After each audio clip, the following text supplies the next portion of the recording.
Hello. Is this working? Oh, it is. Great. I wonder if anybody will come on here. Move this like that.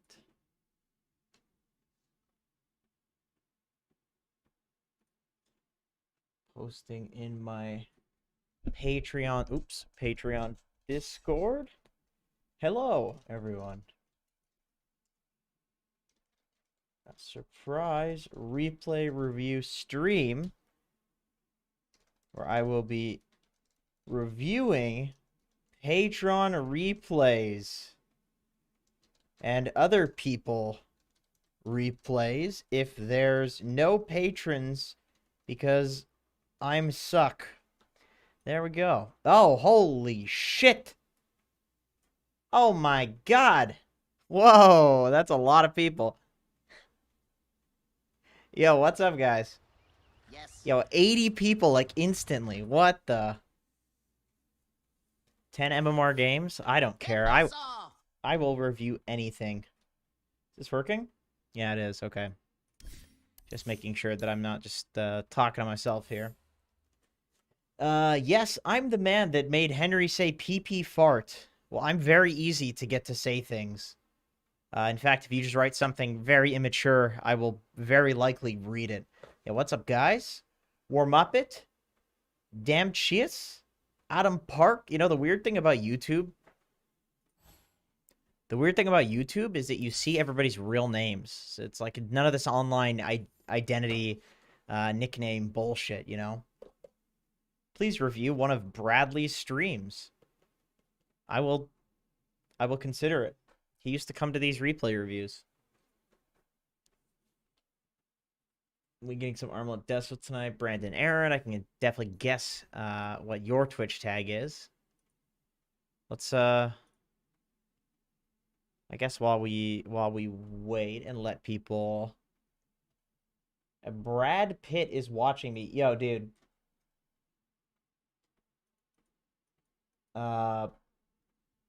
Speaking of Brad Pitt, y'all know Danny Brown? Anybody know Danny Brown?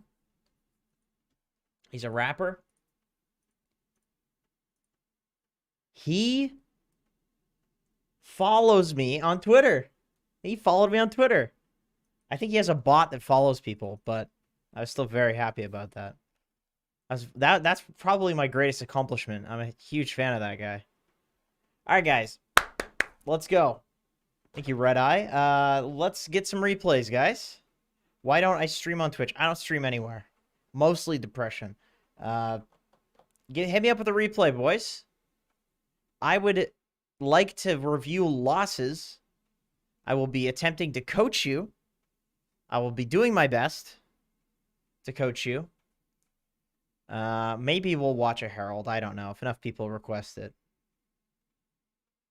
I wish BTTV was on YouTube. 200 people. What the hell? Why are you depressed? I don't know.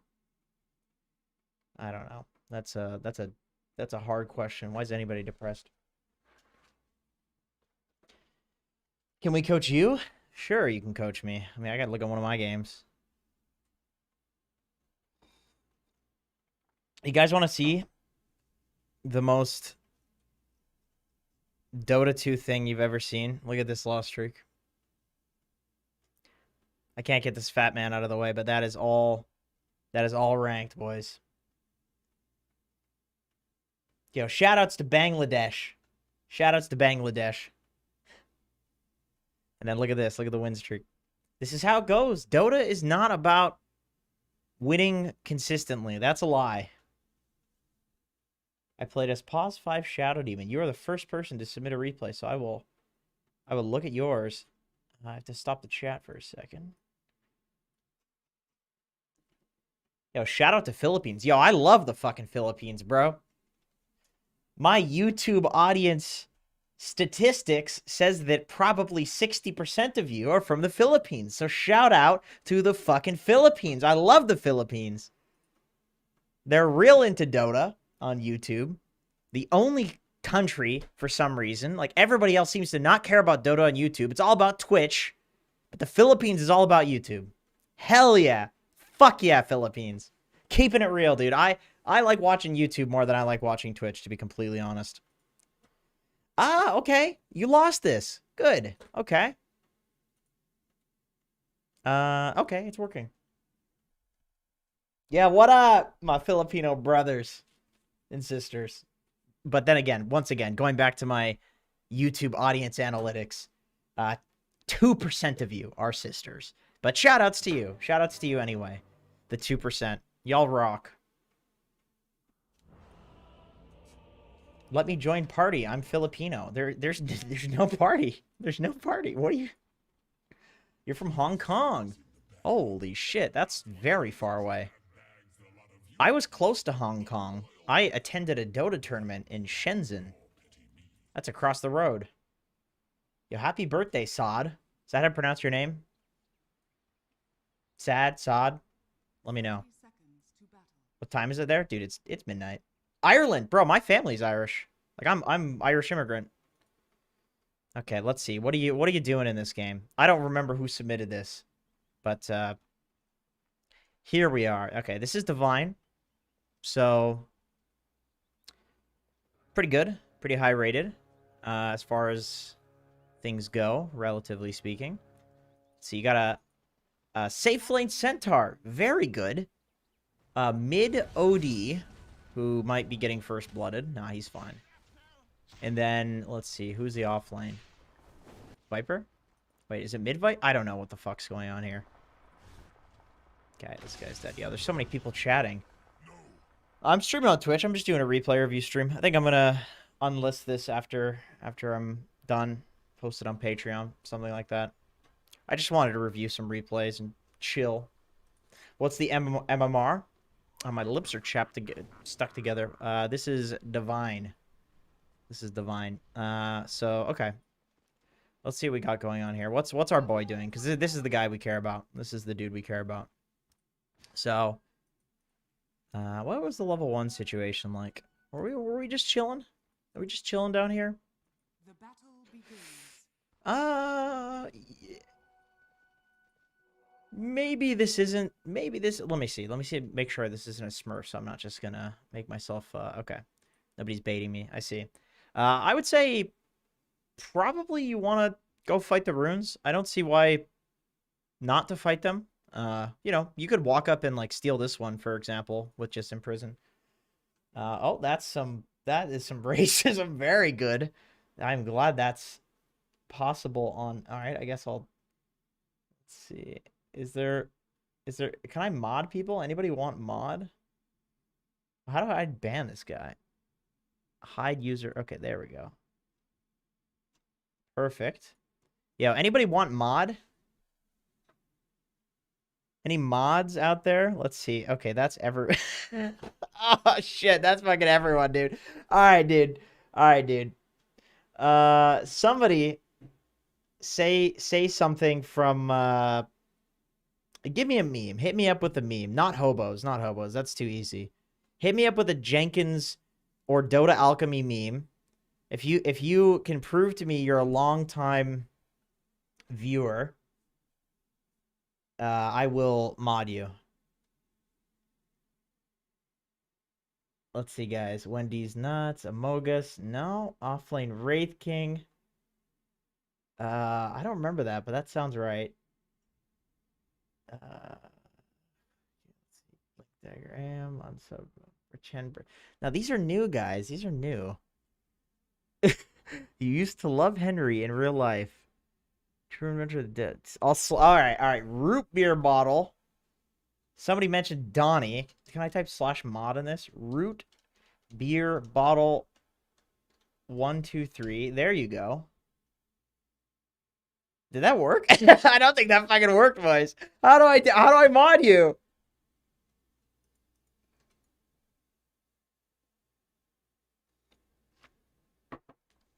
Oh, Jesus. Okay. We're just going to keep going. There's Bassie. Oh shit. Oh my god. Thank God. There he is. That's my lead. There we go. Oh, thank God. There he is. Oh, thank God for Bassie. He always comes in clutch. Okay, guys, we don't need any mods. We got Bassy. We're good. If he leaves, we're fucked. We're totally fucked. All right, so what happened in this game? Let's see. Okay, so we didn't get the runes. Not a big deal, in my opinion, but it's something. You know, it's something you can go try and do. This is something that I think about too, though. Like, sometimes you're fairly confident in your ability to get 2 runes already, and so you decide to like do something else, like scout the camps or like block a camp, maybe set up a ward so you can snipe a courier or something like that. So it's not like I said, it's not the biggest deal. Just putting that out there. I think in this situation, there's not much of a reason why you shouldn't go get a rune. Offlane Wraith King. Oh, very good. This man is not banished. That's a lie. Oh, now he is. Okay. I see. This is divine. I have the hammer. How many? Okay. This is going very fast. I don't know why. This is way faster than on Twitch. Let's see here. Okay, we're going to watch this player perspective. So, you have Centaur versus Earthshake, or versus Wraith King. I actually think your Centaur will do pretty fine against a Wraith King, but there's also an argument to be had for the Wraith King probably isn't supposed to be getting farm. Like, that's a greedy offlaner, obviously, because it's a carry. Maybe he is actually a carry. They're aggroing. Okay, so he's literally the carry. So, okay, you do actually want to stop him from farming here, even with a Centaur safe lane. So, you trading with the Earthshaker over here is kind of in their favor because you want to stop him from farming. So, I didn't look at the heroes, so now I have the full picture. Almost 500? Jesus Christ. How is that possible? Okay, so you're just banishing the shit out of this guy. Solving. Well, you got your easy camp, so that's pretty cool. But I think dealing with this guy doesn't do anything for you. In fact, your Centaur, he's kind of low. I mean, he's doing well in CS, but he's kind of low. I think he's like trading his HP for CS. So let's keep watching this. Cool. Does this guy have a stick? One cool thing that you can do on SD that I really like is you can save your skill point, and then depending on if they show up with 2 sticks or not, you choose your skill. So in this game, this guy not showing up without a stick, and then this guy doesn't have a stick either, you could just completely own them with Shadow Poison because they're just not going to get any regen from it. Disruption is like, I would say Disruption and Shadow Poison are so close in terms of their damage that even with the stick, that like the stick determines which one you go for. Yeah, what's up, boys? You want to see me do a Sniper and Pudge slow vid? Okay, give me Dragonclaw Hook. Okay, give me. How do I submit a game for review? Well, you post it in chat when I request for replays. That's the only system we have so far because I'm lazy. But I also have a Patreon, which I will be selecting replays from there first and foremost. So, and if I don't do it tonight, I do those reviews all the time. Let's see. Okay, so now you have this poison ability. You can zone this guy. So this dude's just not blocking your camp, which is good for you. God, this is such a good combo. Oh, never mind. Not if you're... Okay, I see. Oh, that's not what you do. Okay, so... Another thing... By the way, let me know if you want to focus on laning or whatever, you know, whatever thing you want me to focus on, because I just will generally go through and point out issues, which I would do with my own replays, just FYI. Whenever I point something out, it's like not because I wouldn't do it. It's like I would fucking absolutely do it. Literally just did it like an hour ago. Losing games horribly. Anyway, so your guy's kind of low-ish, 80% HP. They have some double stunner lane, like they have nukes. And so what are the chances that for the next like 3 minutes or whatever it is that you're laning, that you're not going to engage in combat with these guys? Very low, right? And if you're going to engage in combat with them, like chances are Centaur is going to be the one that takes all the damage because he's like the front lining melee guy. So, and especially because he's low already, I would just have like a reserve salve on you if I'm playing a the Patreon should be in the description. If I'm fuck, where was I going? Where was I going with that? I think fives and fours should almost always have a spare salve. It's better to have extra regen than not enough regen, because in the situation that you don't have enough regen, you have to send it out on the courier. It's like 1 to 2 minutes of sitting there getting cucked in a lane, which is enough to like lose the game.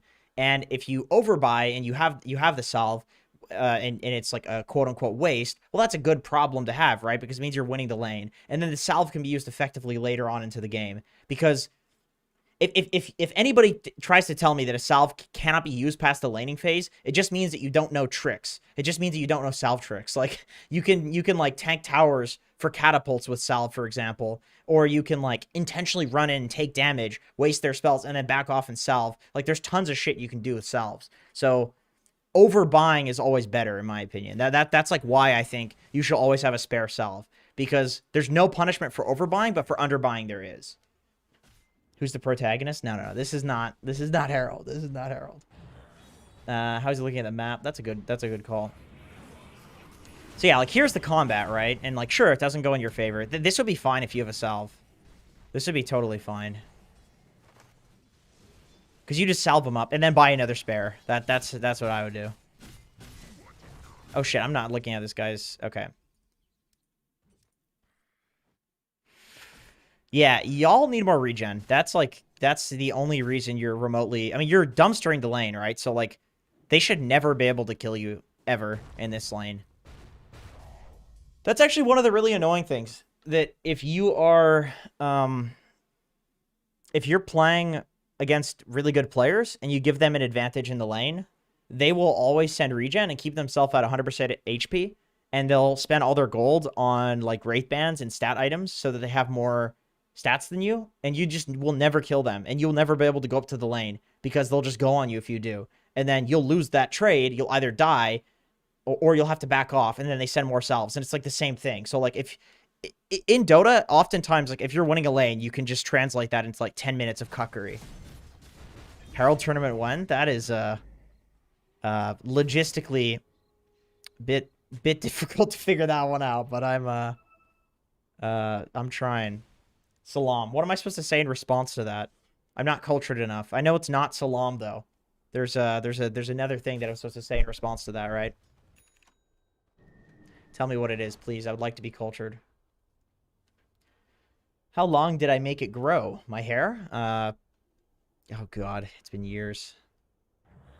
Okay, so you're doing some double stacking shenanigans. Cool. Okay. So, oh, for your Viper. I see. Okay. Yeah, so you don't want to stack Ancients because you got a Viper.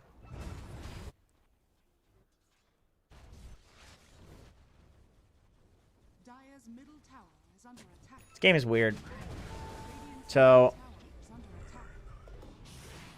you have like all semi-carries, and then they have 2 real carries and a Darkseer. So, they will absolutely obliterate you late game if you guys are not like snowballing and owning this.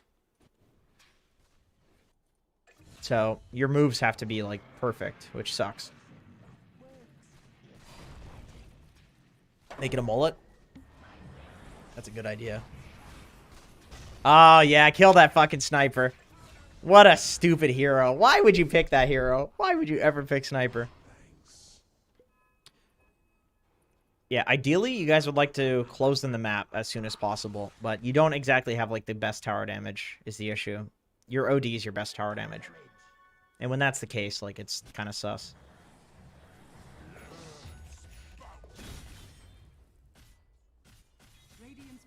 Okay, y'all are farming the stacks. You're trading towers too, it looks like. But I think they're going to get yours before you get theirs. See, this is where things get dangerous in a Dota game. And I'm not saying I know what's going to happen. I have absolutely no idea. This could... I mean... Maybe I should check when you guys actually lost the game. Okay, like 15 minutes or so, and then it goes in their favor. So, anytime this happens, where they take your safe lane tower, and you have not taken theirs, there's this risk that they TP some hero up here that's really good at defending it, and ironically, Sniper's actually quite good at doing that because of Shrapnel. and then they just infinitely defend this, and then they farm the shit out of this area, and then all of this, and then you're just farming like this. Can you see my mouse? Yeah, my mouse is showing. Okay, you're farming only this. So, like, they can farm 70% of the map right now with the way that this is, as long as they go back and reset everything and, like, defend this. So now there's pressure on you to, like, take this ASAP. And I don't know if you guys get it or you don't get it, but this is, like, to me, this is a moment where you can 100% lose the game. Like, anytime this happens in one of your Dota matches where you lose your safe lane tower and then theirs is still up like this, you have to think, like, okay, this is a very important moment. Like, this could be where we lose. So we'll see if they get this. I imagine with OD and a catapult, it's not that hard. This guy looks like he's just feeding, I think. Yeah. It's very risky also playing down here when this situation happens, because this is a really good way to, like, play into their vision. And even if you kill them here, you don't get anything. You don't get this tower. It looks like he's getting it, though. Okay. Okay.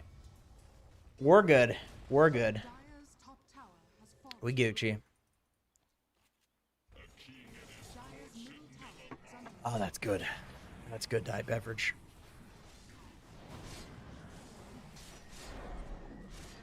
All right, what's our guy doing? What's our boy doing? Oh, he's here. Okay. So this is their carry. I mean, this seems fine to me. Like, as long as you're, you know, as long as you kill him, this seems fine. Jesus. This guy have no boots? Oh no, he has boots. Okay, I see.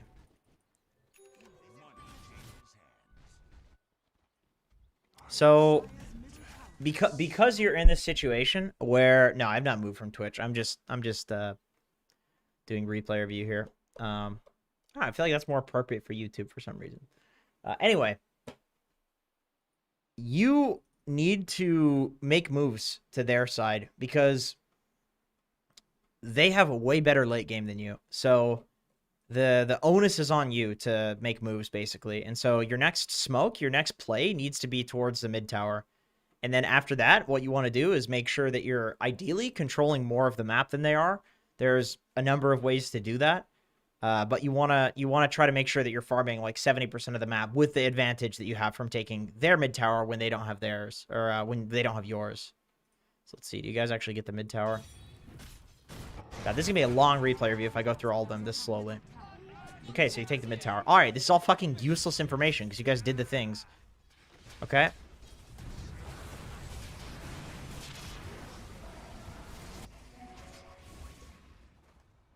All right, we'll just look at the throw because I could go on and on. Is this it? Is it 15 minutes or so?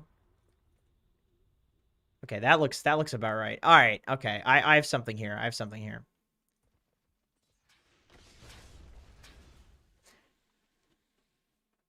The middle lane fucking sucks. Don't gank here. Don't ever do this.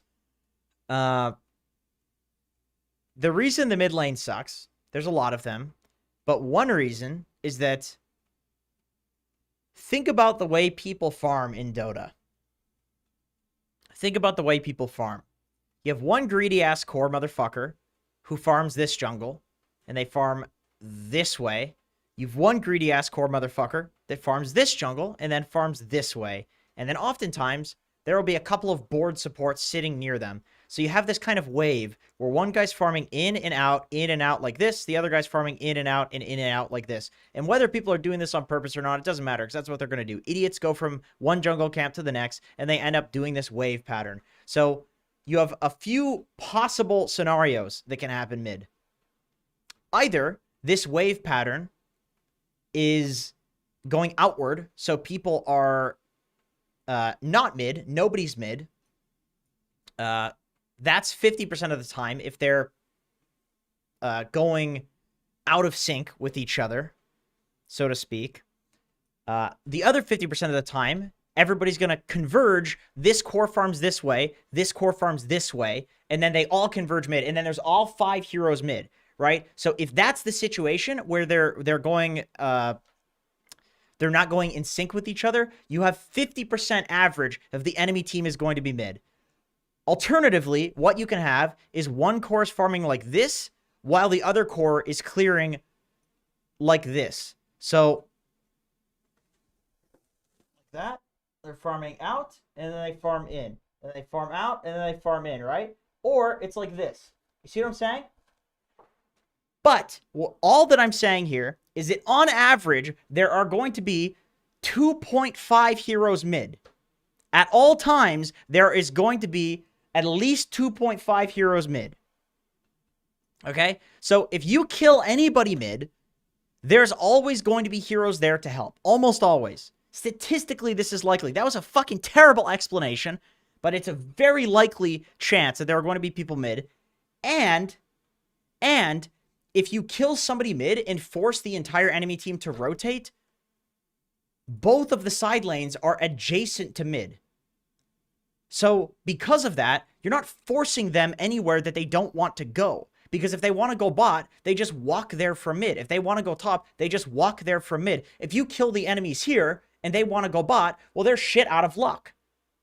You see what I mean? So killing people mid, not only are you very likely to be fighting into a shitload of enemies, it doesn't even get them to go somewhere that fucks them over. Because they can go anywhere from mid. That's a problem. That's a problem. And then also, there's a few other reasons. Like, look how close these fucking towers are, man. Look at this shit. Look how close they are. If you kill somebody here, like, look at the distance between these towers. Look at all this space, motherfucker. Look at this. You chase them here, they're not safe. So, I personally always try to remind myself, and the reason this centaur, by the way, blinks into the tower, the reason he blinks into the tower is not because, oh, this guy's a fucking idiot and he's blinking into the tower. The reason he's blinking into this tower is because you guys are ganking mid. So he doesn't have a choice. Because the only place that this lane is going to be is directly in front of the enemy tower because it's such a short lane. So it's not even like this Earthshaker's ever going to go out of position because the lane is tiny. You push one creep wave, the mid tower goes into the creep wave goes into their tower. You push a side lane. How many fucking creep waves does it take to push a side lane from your side to their tower? Bro, that takes forever. That takes so long. Like, literally you could read every fucking Harry Potter book by the time you push from here to here. And from here to here, it's just nothing. So, yeah, the problem here is you guys are doing this gank mid. And I keep doing this in games too, and I keep fucking throwing because this is happening. It's so, like, look how many people are there. It's all the problems. It's all the problems together. And then you think, oh, we forced the mid, guys. We forced the mid. Of course. That's bad for them. Nope. They push one wave and they get to your tower because you just died mid. You die here, they push 3 fucking waves or 2 waves before they get to your tower. And then you've respawned. Although they're not pushing. They're not interested. They just want to farm. But still, look, they just casually go back to farming. And there's like all these jungle camps to farm. You know what? You know what happens if you force 2 cores bot? That farming pattern that we talked about, that farming pattern that's like this, that made absolutely no fucking sense because I'm really bad at explaining things. You have 2 cores that have to farm in the same direction because there's no creeps over here. One core can't be like, all right, I'll go into this jungle and farm this way. Like, there's no creeps over here. They're both farming like this. So you just make one core not able to farm by, you know, killing people in sidelines. Yeah, don't go mid. Okay, that's it. That's it. Flop, flop pattern. Yeah, Luigi, you've got it. You've absolutely got it. Yo, all right. Why not streaming Twitch? Because I'm doing replay review. I wanted to do it on YouTube so I could have the VOD. Yeah, don't kill people mid. It's very... If you're going to do that, really think about, like, is this worth it? Because it's bad. All right, let me...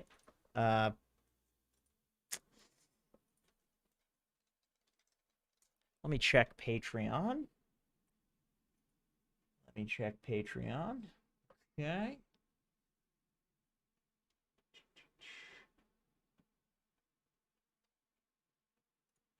Jenkins Pepsi Squad, sugar-free Red Bull. Oh, okay. All right. I see. Modadilamed. Holy shit, dude. I don't know how to pronounce that name. Modadilamed. Madadilamed. This is his replay. And he says, can you guess the rank? And yes, I can. It's right there. This is Crusader. So that was pretty easy. I don't know what hero he is. I don't know what hero. Yo, Modadil. I'm just gonna call you Dad. Yo, Dad, what hero are you? So we can check this out. If you wouldn't mind putting in Discord, because God knows 50 people are gonna claim that they're you. Is Centaur good for low MMR? He's okay. He's okay. What time is the stream ending? Oh, God, I don't know. My girlfriend gets home from work in like 5 hours, so. Ricky, bro. Ricky. Okay. Very good. Actually got me. Very good. Medusa. Okay, cool. Cool. All right, let me go ahead and grab a sugar-free. I'll be right back, guys. Sugar-free break. You guys can also get some.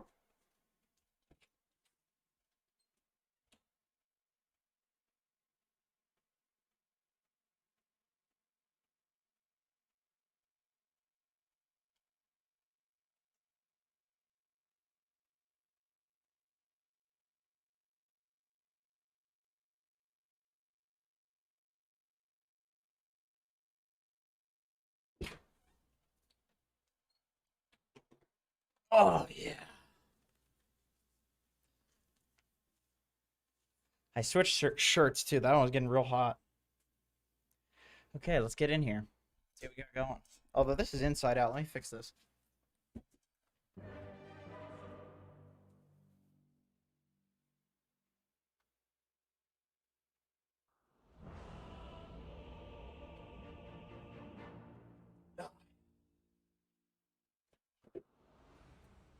Ah, shit! Okay. Yeah, was weed banned on YouTube? Prepare for battle. Is it correct to ignore? I'm so out of fucking shape. I'm out of breath from just taking my shirt off and putting it back on. Relax for a second, guys. I'm really fucking losing my breath here. Is it correct to completely ignore the enemy offlane tower? Enemy offlane tower as radiant for the whole game. Yep. Yep. Absolutely. Unfortunately, that is the case. The towers are very not equal. Okay, let's check out our boy on Medusa. This is Dad. This is Crusader rank. Acts like this very much. Sugar free Red Bull. Some diet soda. Oh god, that is so good. Always go for the double barrel. Okay, I'll turn this up a little bit. See what we got going on here. Yeah, starting items look totally fine. So okay, you're presumably laning against Earth Spirit plus the plus Weaver or like Earth Spirit Pudge. It's a little weird, but I think no matter what you're laning against, it's pretty fine. Did you win this?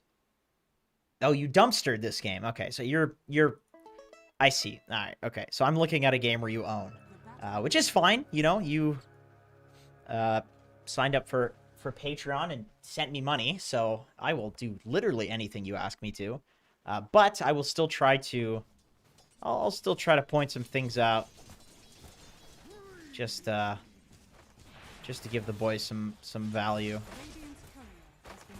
Yeah, Pudge is very pathetic and does absolutely nothing to you. That is how she goes. What? What a fucking hero, man. Like, not even Dusa, but like, what type of hero can, like, hit a hook? Nothing happens at all. Like, what ability gets cast on him? And this motherfucker is dead. Then again, I mean, he did just fight until he died, so...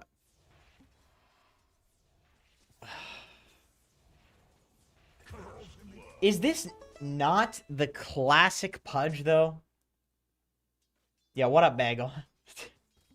Is this not... Oh my god, dude. What a fucking hero, bro. What a hero. Okay. So, yeah, I think boots are good. Okay, so I would say... So what did you send out on the career? I would send out a stick, I think. I feel like the boots make sense. Thank you, May. That was my aunt's name. She was great. I think that the boots make sense because the only way these guys are ever going to kill you in the lane is if Pudge hooks you and like rots you down slowly and you're super far up in the lane, and all of that is solved by positioning, right? And so I don't think you need any stats to own the lane. I don't think Weaver can beat you in CSing because you just snake the wave and he's got a pathetic Pudge that he's playing with, and you just first blood it already. So I think a stick, I need to stop saying I think. That's a really bad habit for casting. A stick, if you have 4 or 5 stick charges and mana shield, you're getting 1.6 times HP for the mana. If you get a stick, that thing is going to give you, like, for, like, 6 charges, you're going to get, like, 200 or 300 effective HP, maybe even more. They're never going to kill you with that. Ever. So, I would say that for the same reasoning that the boots are good, because it basically it secures you the lane, I would get the stick as well. Because I think the lane is going so well, you don't need stats to CS. But I also don't think you're going to, like, prevent the Weaver from farming by having extra stats on him. Because he'll just Sakuchi the wave, right? Why you play Dotes? That's a very good question. That question makes me feel like whistling. I don't know why. But wait a minute. What? Was that a BM pause? No way, right? Oh, okay. It wasn't. I see. Now stats is fine. I think if you have stick and then sending out stats is extremely fine. And I agree with the idea of not getting any more Wraith bans. Because the lane is going so well, you don't have to. You're going to get every single CS you want anyway. So you may as well just build into your big items. Right? That's another crutch in speaking, to say right all the time. It's like you say something affirmative and then right, because then it's like I'm like tricking you guys into believing me because I'm saying right as if you already believe it, and maybe you don't necessarily agree with me, but when I say that, it's like implies that you already believe it. I'm trying to work on these things for casting. Host a tournament for us viewers. I would like to do some sort of non-tier 1 tournament. I do really want to do that because I don't think there's enough of that in Dota. And I think it's really fun. I think there's a lot of people that...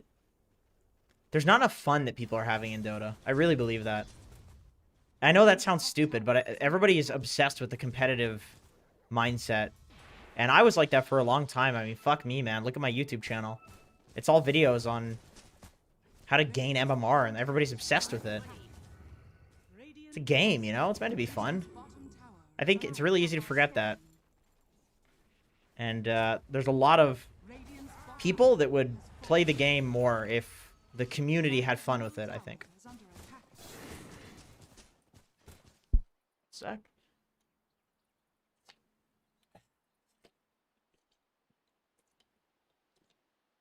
Oh, that's really good. I did 5 minutes of cardio the other day, guys. I'll be fine. Is it fun to smurf? That depends. That depends on you. That depends on if you have fun on the smurf. Depends on a lot of things. Fun is very... You know, relative to the person. What the fuck did this Viper... What? Hey, why is he top? Is it... Wait, is this a 4 Viper?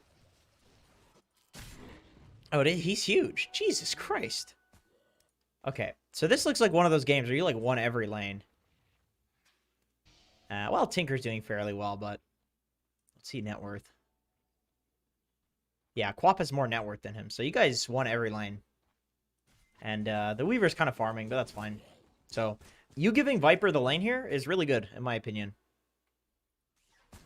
Because I really don't think, as a Medusa, you're going to stop a Weaver from farming that much. And so, giving a lane to a support just means that you can farm the jungle. Even if it's brief, it's enough for him to get what he wants. And then you can go jungle like this. And now the supports can go take top. Well, actually, you have an axe too, so you don't need to farm ancients.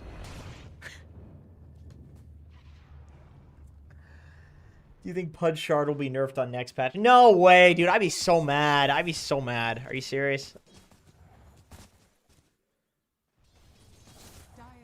Yeah, you guys are like giga farming.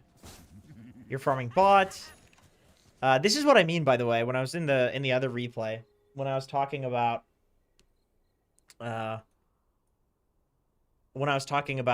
taking this tower and defending yours. Like, look how this game is. This guy's farming here. This guy's farming over here. They're farming the entire jungle. Like, the only farm that the enemy team has is this triangle and, like, one camp here, and then these camps aren't even that safe. If the heroes were positioned better on this map, Axe could take these camps as well, but, you know, he doesn't have to, because even then, you're taking 70% of the map. So, I think this is a Smurf. Yeah, that maybe that's true. Let's see. 2012, first match, level 61. I don't know if that's high or not, because I've played Dota for fucking ever, so my account's super high level. Is that high, guys? Is that high? I can't tell. Looks fine to me. Looks like a regular account. I have a masterclass for POS 5. I could maybe do one of those. I mean, I have 5 concepts. I don't really have any, like, role classes on Gamers Class. Can I sneak peek your Guardian 1K MMR game? It's going to be fun, I promise. Sure, if there are... What the fuck am I looking at? What is this? This is why this guy is Guardian. Oh my god. Why would you buy this? What on earth are you radiancing this game? What? Am I missing something? Am I losing it here? There's no illusions. Like, I don't know what it is about seeing a tango next to a sacred relic that's so fucking weird. It's like the most expensive item in the game, individual item, next to the least expensive item, a single tango. The only way to make this worse would be if it's a shared tango, but that would delete eventually. Like, this is just a weird... It's an unholy inventory to witness. You know what? Maybe he's going Nullifier and it's not a Radiance Rush. Maybe this guy's a complete Chad.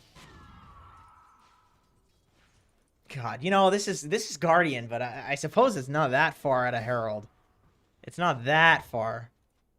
So, there's still some crazy shit. Let's see what Pudge is buying. Yeah, these are pretty normal items. Dude, this Quab, he's got to be careful, I feel like.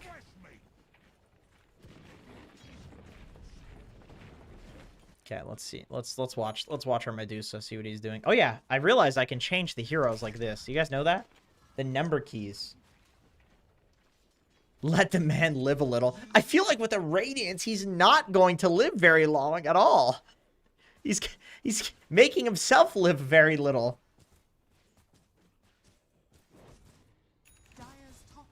Yeah, you're farming up a storm, that's for sure.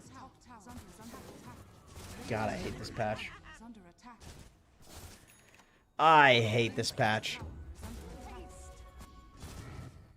Yep, you're hitting jungle with split shot. If you didn't have split shot, you would have moonglaves or flak cannon. Pick a melee hero, you say? No, that's not possible. Melee heroes don't have split shot, guys. Okay. Yeah, it's time to run at people, I think. Ah, perfect. Great.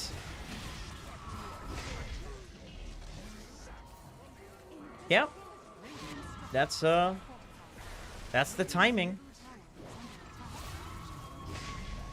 Now, just putting this out there, there is an argument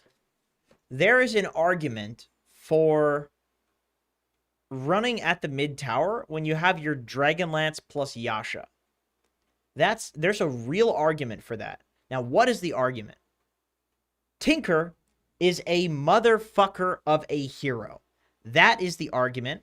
This little bastard, if he's not stupid, which he is, but if he's not stupid, he is going to make taking the tier 1s absolutely impossible for you.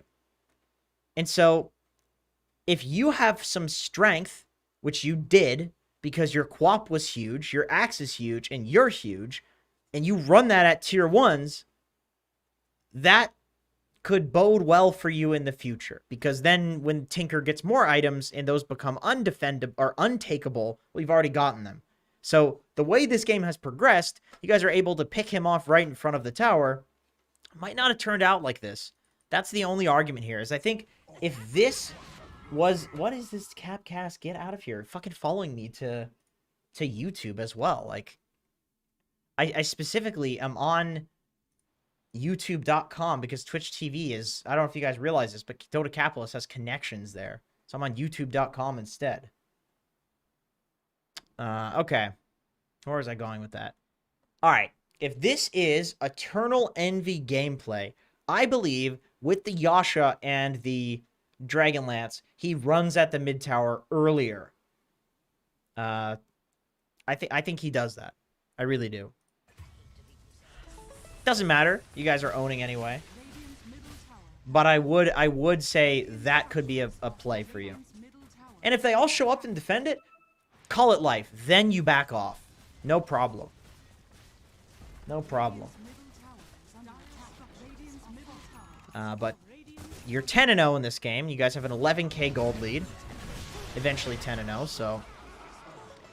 You can basically do whatever the fuck you want. How to have a girlfriend? Find somebody as emotionally damaged as you. That is the only way.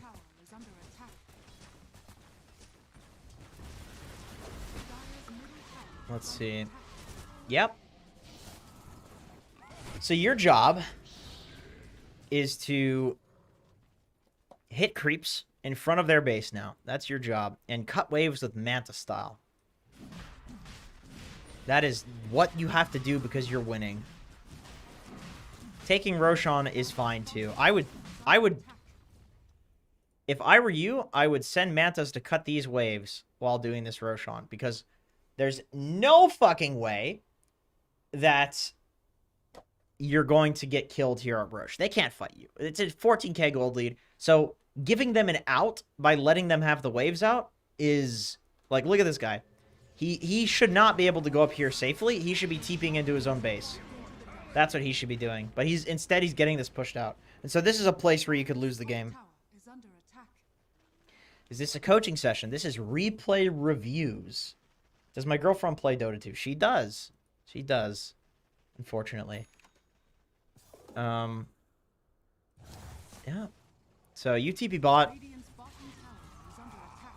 I think that's fine. You don't want to push high ground against Tinker. It's a little too hard. Who took their Aegis? What? Wait a minute. What?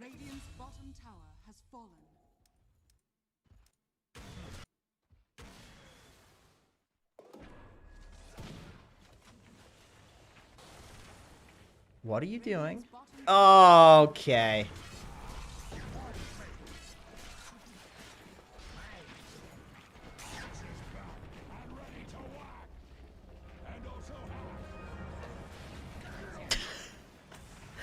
Oh my god. Okay, dude.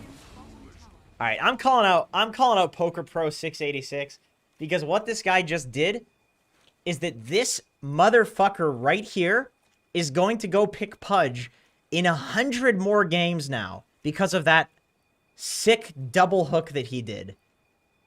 This man, this Axe, who died like an idiot, just created a serial Pudge player. Now, that's the biggest travesty that we've seen in this game so far, is that this guy went on to probably play 10 more Pudge games in a row after this, ruining them. Think next time. Think. Okay, but I do think you should take the Aegis on Medusa, because it's getting to the point you want to siege on them. And when you're going to siege, you give the Aegis to the hero that's going to hit the tower. And Medusa with full HP is... I mean, full HP and mana is something to behold. Yeah, it's crazy. It's too much effective HP. So your Axe is dead. Backing off right now is kind of fine. But you do want to make your way onto their side. You don't want to let them out for no reason.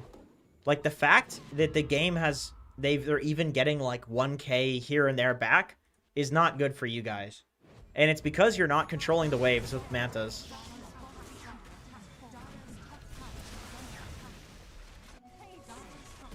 Of course, you win this, so it doesn't matter.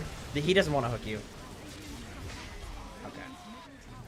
Yeah, that's Pudge for you. I mean... Okay. So here is where you need to kill this wave. Yeah, that's like the number one... was your girlfriend your fan? Nope. Thank God. Thank God she wasn't my fan. Otherwise, there's absolutely no way she would consider me as a potential partner. Because, well, you guys know all the hobo shit. Oh, God, please. Okay, yeah, you need to control waves better with Mantas. I cannot stress how much MMR you will gain from doing this. It's very important as a carry, because basically every carry is in charge of controlling the waves, and controlling the waves leads to an immense amount of good things. For one, the Tinker can never leave the base, and it's just going to be him farming. If you kill anybody and their waves are in, you immediately win the game. If you kill anybody and their waves aren't in, which you guys just did, you killed somebody and the waves aren't in, you get nothing. And this is what's happening. You're getting nothing. So your Manta, you send it over. You send one here and then cut this, and then you send the other here and cut this. There are 2 waves going by that it's your job to get these. And this gives the enemy team an opportunity to get out back into the game. And so because you didn't cut these, you guys have to go back. And so that means they can retake this area. And so they could go in here and they could deward you guys. Also, because these waves aren't in, like, look where, see where they're farming? The only reason they're comfortable farming here is because this wave is pushed up here. And they have 3 places they can do that in, because you guys aren't controlling waves. Yeah, this would be like... This would be like Germany taking over France in World War II and then just retreating for no reason whatsoever. This would be like that. Well, they're the... I guess they lost the war and they were the bad guys or whatever, so maybe that's not the best example. But that's the only war I could think of, okay? There's a great show on Netflix, by the way, that I would highly recommend. It's called How to Be a Tyrant. It covers a lot of very interesting, you know, tyrant-related stuff. Hitler's on there. He's a real asshole, by the way, guys. Yeah, so you take over this area, and then you fuck off. And it's like, you've prevented them from farming. And, like, this is going to respawn, and Tinker gets to farm it. Why? He has nothing. He has nothing. He should not be able to farm this. He is not strong enough to farm this. This is a lot of respect that you got. Well, it's not even respect that you're giving them. The reason you back off is because your waves are pushed out, and it's because you're not cutting with Mantas.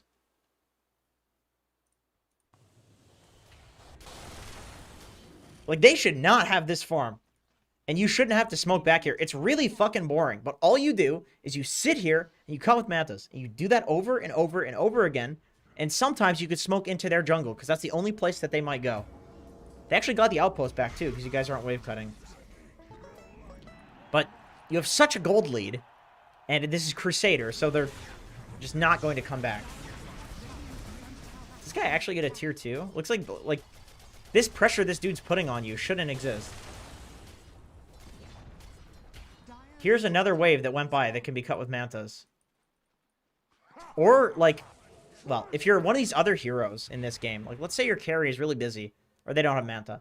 If you're a support, you walk over and cut this wave, this guy, all of a sudden, can't get a tier 2, and he has to come back anyway. And then you kill him, and then you just win the game. And there's absolutely no threat. Like, now that they've got this tier 2, they can actually get this outpost. And if they get this outpost, that means they have better control of Roche. And that might legit end up losing you the game. Now, obviously, this is all hypothetical, because there's a win. But this is how you lose 1 games of Dota. Can I do a masterclass guide on how to come back from a lost game? I can do that. That's a very good suggestion. I will actually write that one down. Let's see. Let me do a notepad.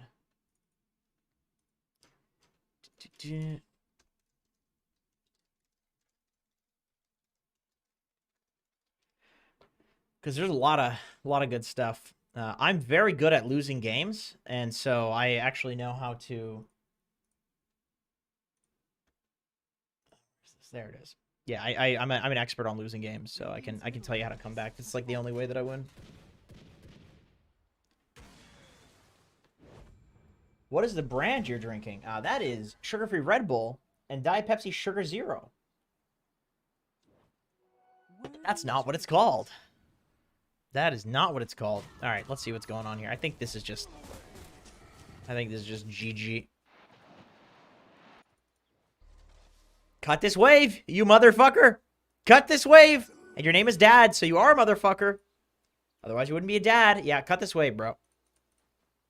That's like my biggest tip for you. Legit, is wave control. It's so important as a carry. It's like, as a carry, you have 3 jobs. And one of them, a third of them, is cutting waves and controlling lanes and where creeps are. That might even be closer to half of the job of a carry. So, you integrate that into your gameplay, and that's the easy part. Believe me, that's the easy part. Pressing your buttons and being a good carry player and fighting and that sort of shit, that's the hard part. You do that fine. The easy part is just sending mantas to cut waves. There's literally no coaching you can give on it other than just send them and then right-click them. Very easy. Okay. All right. That was from Dad. Okay, Bagel submitted. Let's see.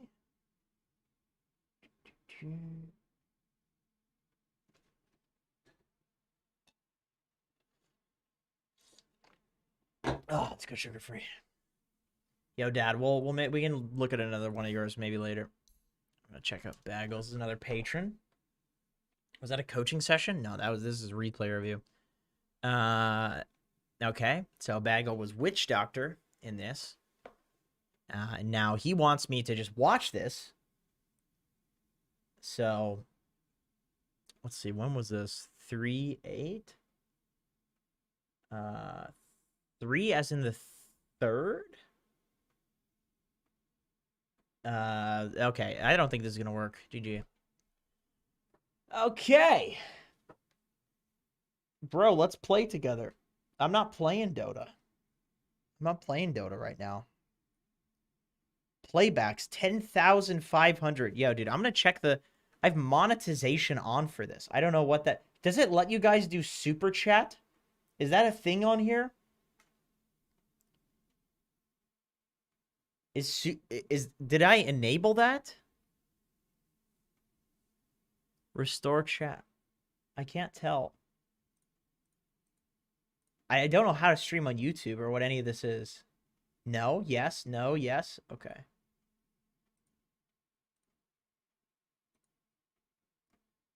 Are you guys getting ads? You to enable it. Lets me watch an ad when I tune in. Okay. I wonder how much money I'm getting from ads on here. Probably like $5.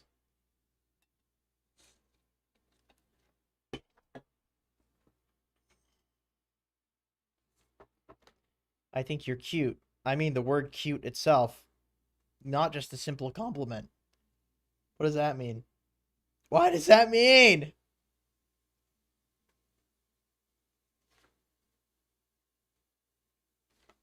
Dude, chat is moving so fucking fast. Double chug, diabetes. No. This will be kidney disease. Okay. All right, guys. I need more replays. I got no more patron replays currently. So look at the items. Oh, okay. All right, I'll look at the items. All right. We'll do the item reveal, Bagel. Let's see what Bagel is so excited about in terms of items, guys. Let's see. Can we guess what it is? Bagel is absolutely spamming me. He said, Jenkins, you motherfucker. You dirty piece of shit. You turd that somebody put in the top part of the toilet. You are an upper decker. Okay? You're the worst. Just look at the items. What is it that he has on Witch Doctor? Rapier? Midas? Oh, a lot of rapiers. But they're all for Mad Boy who's spamming. Very good. Check your BP. Why? I don't... It's all garbage, dude. Getting stomped by a Pudge Carry? Sure. All right. Let's check it out. What does Bagel have?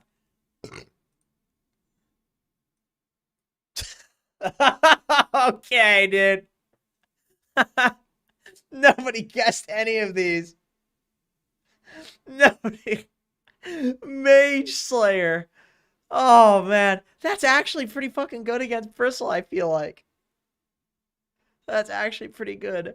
I mean, this item, though. Oh, then again, you could go Echo Saber and then disassemble into Silver Edge BKB, right? That's not bad. That's not bad. Although, I mean, dude, I'm going to be honest with you guys. There was one game that I was playing with some friends, and okay, I lied. I was playing with a friend. Yeah, there's not many of those. And I went for Echo Saber on Enchantress because I was like, oh, the double hit, I can hit Impetus twice. And then my friends were like laughing really hard, like thinking it was a joke.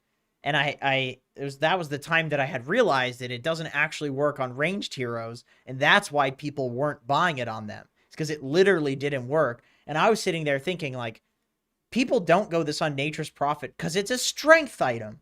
That's why. Not because it literally doesn't fucking work. I was 8K at the time. Can we see his... You want to see my MMR? See, what am I at? Oh, jeez. I was 8,200. I was 8,200 2 days ago. Look what I fucking did, boys. Look at this shit. Is that a full page of losses? Almost. Let's see. I can make it a full page of losses. Yeah, look at that. Look at this. Oh, Bagel's MMR. All right, what is Bagel's MMR? Ancient. Ancient 5. So Bagel's doing this in fucking just below pro level Dota. This guy's ruining just below pro level Dota games. Ah, classic Bagel. You guys were stomping them, though. Oh, no, you weren't stomping them. My God, you got the biggest balls. All right, let's go, guys. Replays. The funnier, the better. Well, okay. Funny or very specific things you want help with. That's what would make me a happy camper, okay? Give me a reason to click the replay. Give me a reason to click the replay. Harold Naga, how did I do so well? You know, I like the idea of that. I'll click to that replay, see if there's any that gets me excited. Here's a 400 MMR Life Stealer. I was wondering if... Let's see, I was wondering if you could, wondering if I could have played my early game better. What options would have been better item-wise? CK offlane. Dude, CK offlane, I'm done picking that hero offlane. It's like, if you don't win the lane, it feels so bad. That's my take on that hero. 400 MMR Lifestealer, DK, stuck at Immortal. You want to get better. That's pretty fucking high rated, dude. Review Rizpol. Is Rizpol in chat? No, Rizpol's not in chat. You'd have a check mark.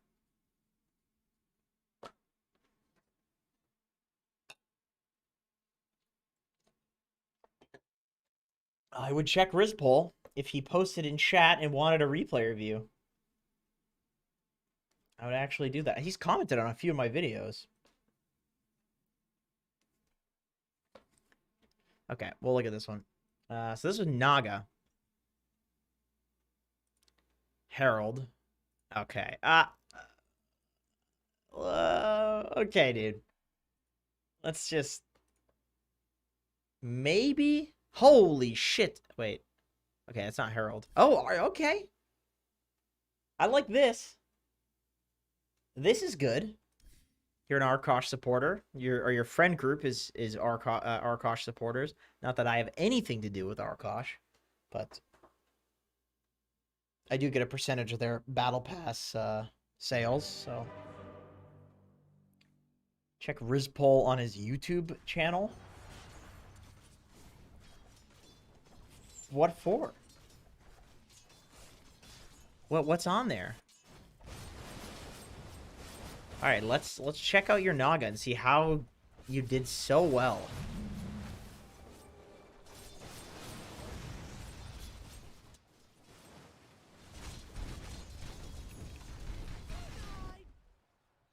I gotta say, okay? I gotta say something here. You fucking carry players are the most boring people who like the most boring shit. Why the fuck Naga, Medusa, and why are you guys playing fish ladies that just hit creeps? Why? What's fun about hitting creeps for 50 minutes? What is wrong with you guys? Why do carry players like to do this? I don't understand. I'm not going to fight for 30 minutes, show up to one fight, and then win the game. That must be an exciting fight for you, carry players, you assholes. That's good.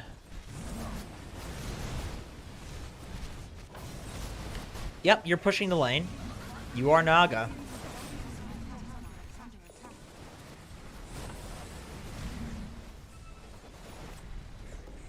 Alright, when's the jungling start? Carries jungle. Is this it? There it is. I love this game. Look at that. Oh, that's such a good carry player. Hell yeah. Oh yeah, hit that jungle. Hit that jungle, baby boy. So good. God, hell yeah. Wait, who'd you kill? I just heard you get a kill. Oh. Yo, this is crazy. That is crazy. Oh my god. I think you can kill Zeus. Oh, never mind. Wait, who'd you kill? Oh no, you didn't kill anyone. Alright. There you go. That's a crazy dive. I hate that I'm telling you this, but don't dive, even though it's more fun than just hitting jungle creeps.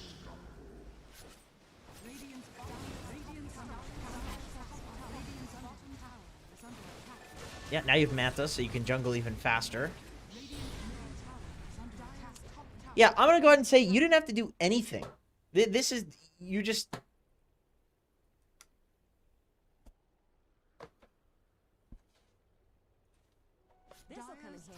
Your team is winning for you.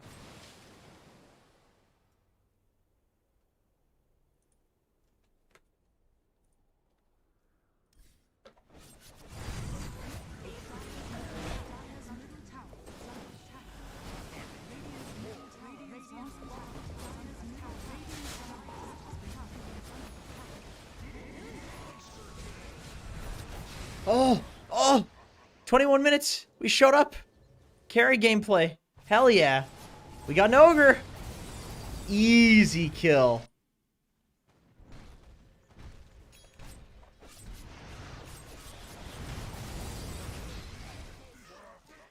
For a fucking ogre.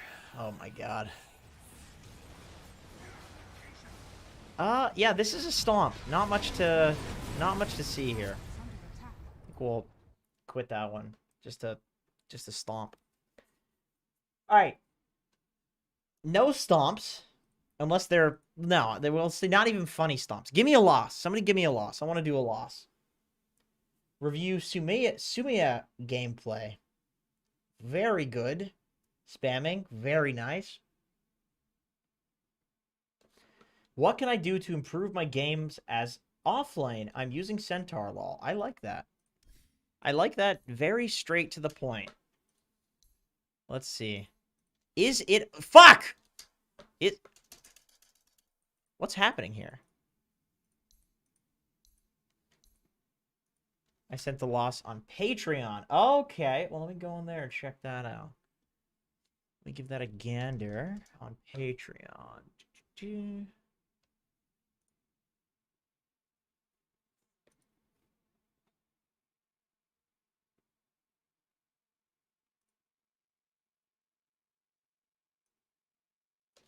Let's see. Jordan? Oh, yeah, Jordan. Okay, cool. Let's see here. Cool.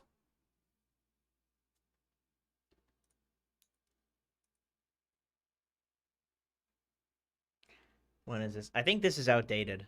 Yeah, this one. They have to be within I think this literally became outdated like an hour ago, actually. Yeah, 7/8/2021. Okay, no, it's like 2 days. This is outdated.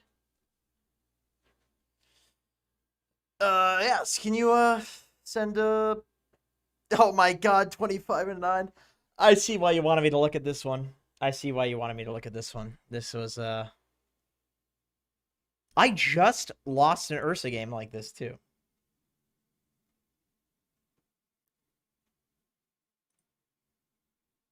Look at this shit, dude. Look at I started out going so well. Review LGD. Pause one pudge. Now that I actually will do. I actually kind of want to do that because I have already analyzed those games for my own purposes. So I would like to. I was gonna make a YouTube video, but I figured the patch is coming out soon, so didn't want to risk it. This is also a Patreon replay review. My boy is Harold. Awesome. This is from T3LT, Telt, we'll call him. Hey, check out this banging-ass, horrible Axe game I played. Please make fun of how shitty I am at Axe. I'll buy more expensive one next time I get paid. Oh, you know, I mean on Patreon. Fuck, I can't speak. Thank you, I appreciate that. And I'm pretty new to Dota 2, so go ahead and roast my Harold Axe plays. Will you watch my game? I like your style, dude. I like that. Okay, that's good shit. That's good shit. When's the patch coming out? In like 3 days, hopefully. You have a sniper on your team? Yeah, that would make a lot of sense. Oh, and there's an ogre on the enemy team. That also makes sense. These are just the best, absolute best Herald heroes. Let's see. Okay. Now, I'm going to be very... This is... Yeah, it's a Herald review. By accident. Okay. I'm trying to do the review. Okay, this is supposed to be a replay review stream, but I can't help but look in Herald to at least see what the other guys have started with, because it's just too good half the time. So let's see. Okay. Fine. This is fine. Maybe he's mid.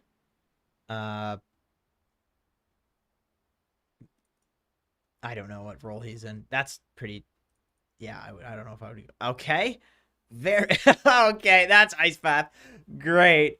Oh, I love that. That is really good.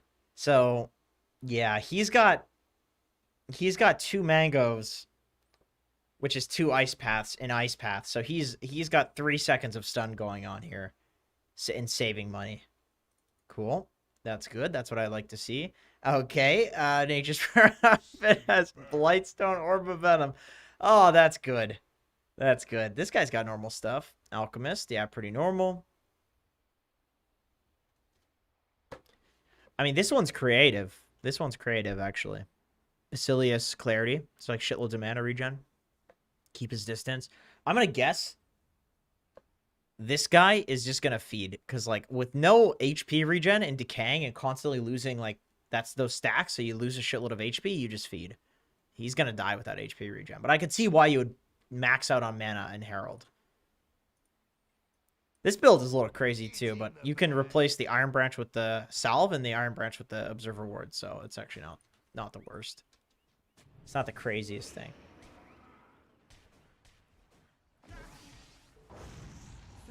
I'm not sure what role you're in. Okay, so a couple of things here. So you said you just started, so I don't necessarily expect you to be able to figure out who you're going to be laning against, especially in Herald, because it's really weird.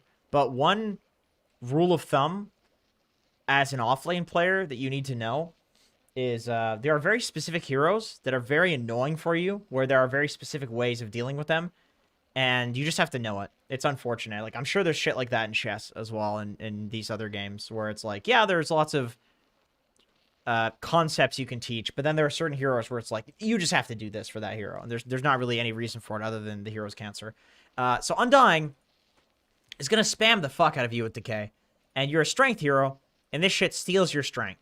And so it's going to do a ton of damage to you and reduce your damage to nothing, because you're a base stat strength hero. And so against him, what you need is you eventually want to get boots as soon as possible, because you don't want him to be able to close the gap on you. The way that this guy deals damage to you is that he steals your strength, and then he hits you with the damage that he steals, and then also, because you have less max HP, whenever you get that strength back, you keep the percentage of your HP that you had. So technically, if he hits you while you're decayed, you're actually taking more damage eventually than the damage that he's doing, because when you get the strength back, you keep the relative HP,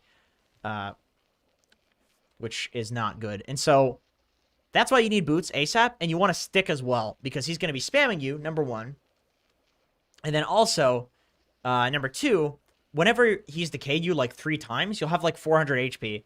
And so if you stick, it works the other way too with this relative HP stuff, where if you stick and you get max HP and the decay stacks wear off, then all of a sudden you've just sticked for like 1,000 HP, which is very good. So you need stick and you need boots against this guy eventually. And you also don't want to fight him at level 1. He's like the best level 1 hero in the game. I sent a message on Patreon when you have a chance. Alright. Absolutely. We'll give it a gander after. Alright, I gotta... Why is my camera angle like this? Sorry, let me fix this. I don't know why it bothers me to like have my head stuck off the camera. That's better. Okay. So yeah, Undying. He is the most formidable level 1 hero in Dota. And for that reason, wait, you're not laning against Undying, you're a carry axe. Okay. Wait.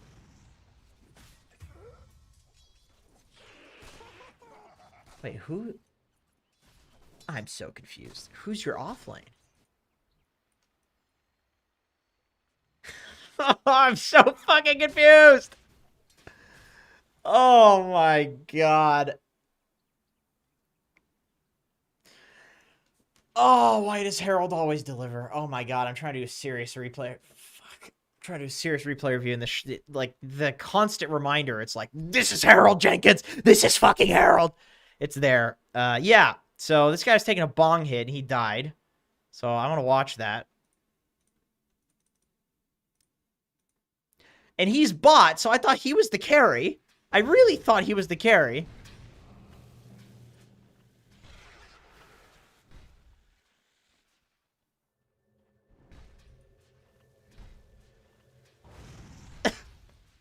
Wait.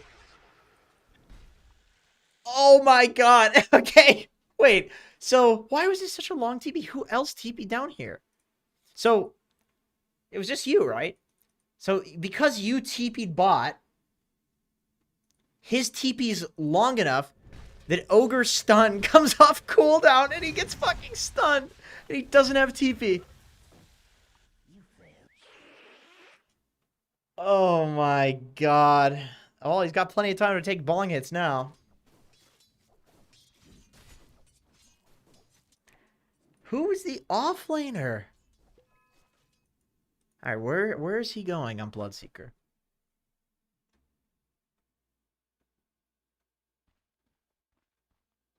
He is going back bot. Is 2 Mango Jakiro the offlaner?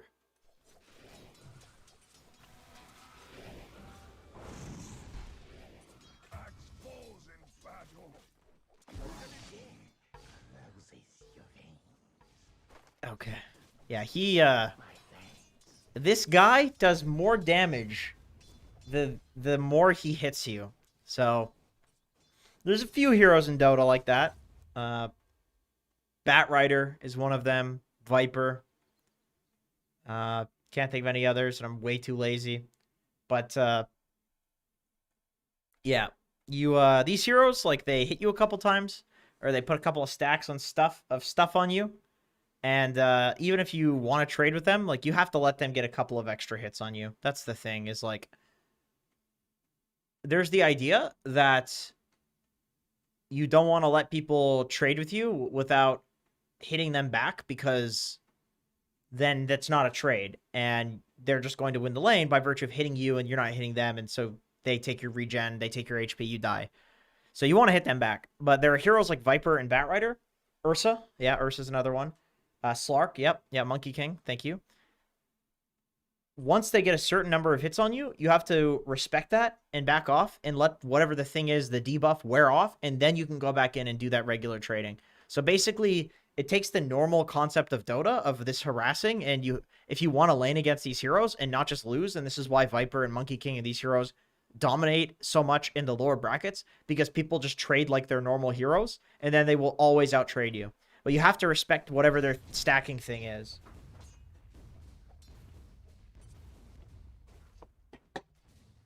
Jenkins seeks to ride his own father in an incestuous manner. Why would you have to specify that that's incestuous? How could riding your father not be incestuous? That's like saying I anally shit earlier today. It's not necessary to specify that it was an anus shit. There's nowhere else shit comes from. If you orally shit, I would be very concerned for your health. Okay. Let's keep watching this. What's going on here? Okay, now you're off lane.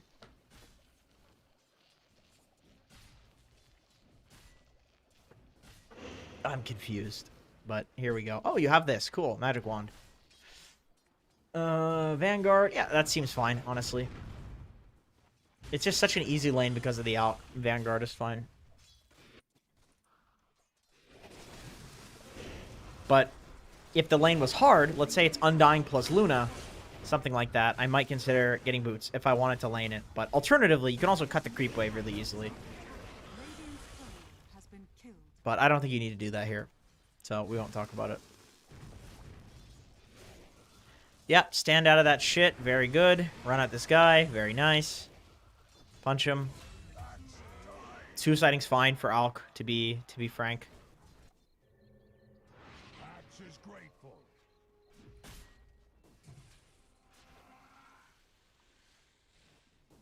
Is it because Bloodseeker doesn't want to lane against the Viper? I mean, the guy died because he was taking a bong hit. I feel like he shouldn't be the one that's deciding what the lanes are. The man's going to go AFK and die if you give him a good lane, so who cares?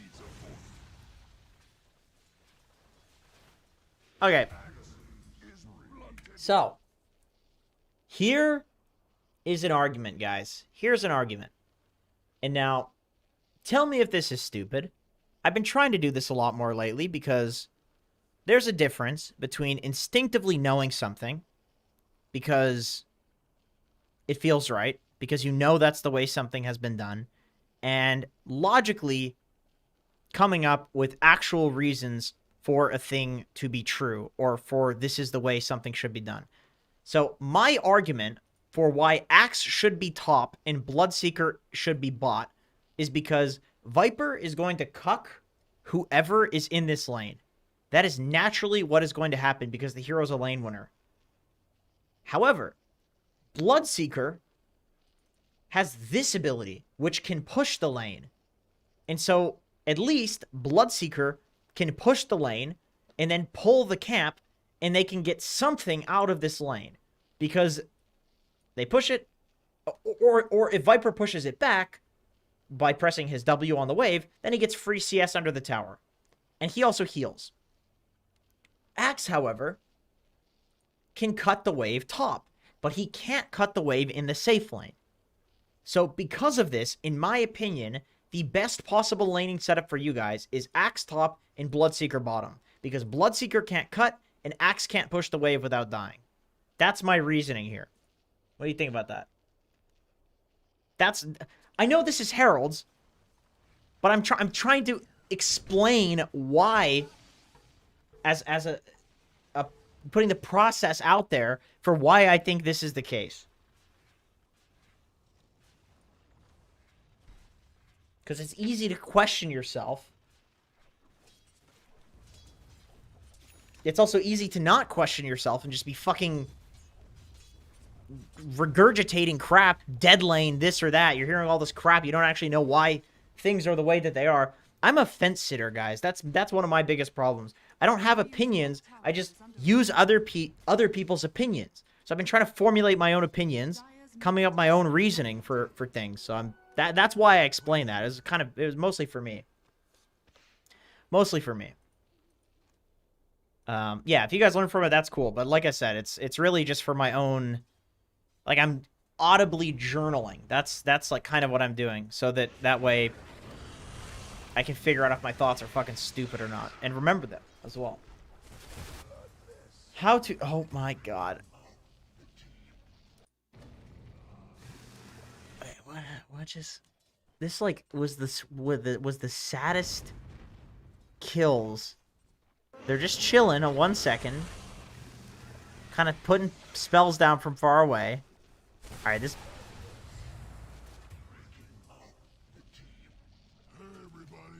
Yeah, they just forgot there was a Nature's Prophet in the game. That's what happened there. Warriors of the wood. Ideally, I feel Blood should be top because it's an easier lane and he scales better. Blood does not scale better than Axe. Oh, I got the shit on my microphone. Get off of there, little fluff bastards. Blood does not scale better than Axe, but I don't think it matters. I think Bloodseeker could do fine bot anyway by just pushing the lane. And the thing is, it doesn't matter who scales better for laning, because if Axe can have a good game and Bloodseeker gets cucked in lane, then Axe can make space for Bloodseeker later. Whereas the other way may not be able to happen. So if Axe gets huge, it results in both of them getting huge eventually, as opposed to just one of them getting huge. We're even watching. Let me see. I don't remember what this is. This is Telt. This is Telt. He's Herald. All right, what's he up to?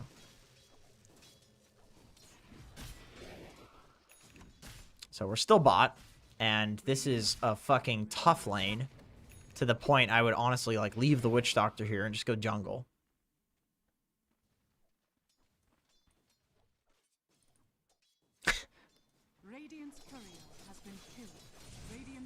Okay. They were AFK together. Very good. Very nice. I feel like in Herald, there's a lot of people that just eat like bags of chips and stuff while they're playing. Oh, okay, wait. Let's see. Let's see what the all chat is. This is good. Which is a fucking bot, legit a fucking bot. All right. Okay, let's be fair here. You also went AFK when he did. Okay, you guys went simultaneously AFK. So who bought back? Oh, is that Sniper? Oh, hell yeah. Sniper's such a good buyback hero. So good. All right, let's see how he pathetically died. Yeah. Okay, so he's reading the chat logs while trying to protect his Bloodseeker, who's for some reason in their triangle, level 3, ripping bongs. His axe says GG. Bloodseeker's like, guys, I'm going to keep going. And then all of a sudden, because of all this shit happening, he walks out of position just a little bit. And because he's Sniper, one tombstone is able to just full to zero him.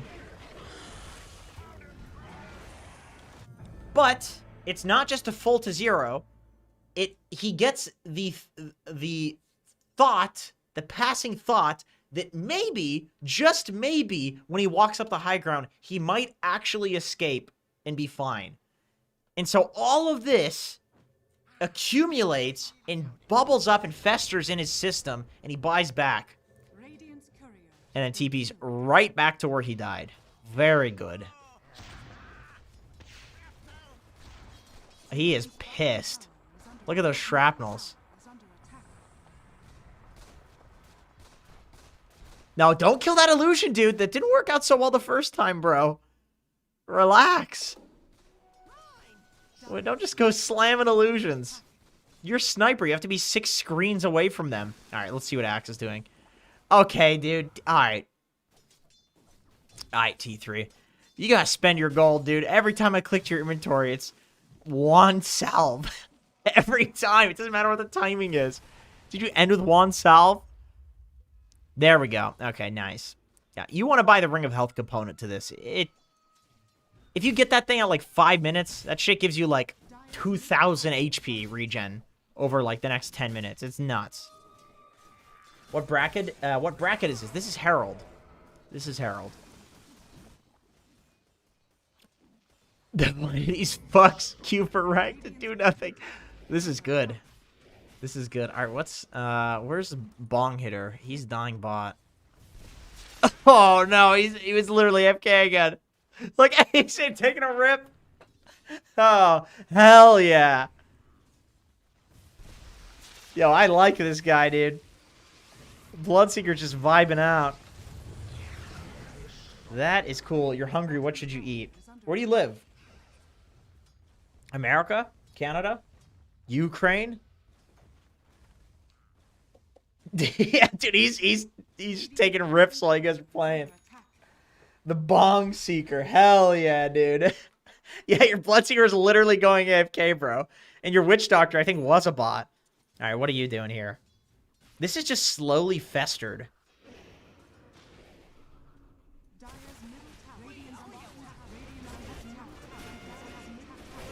Okay.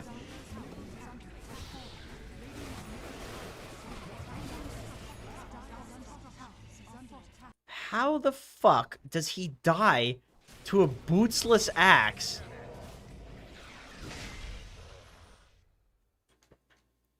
I see. The guy that's literally going AFK comes and helps you. Yeah, that is completely reasonable stuff. Definitely expected. And then Undying buys back. Why do Heralds buy back? Half of these people are Herald just because they buy back.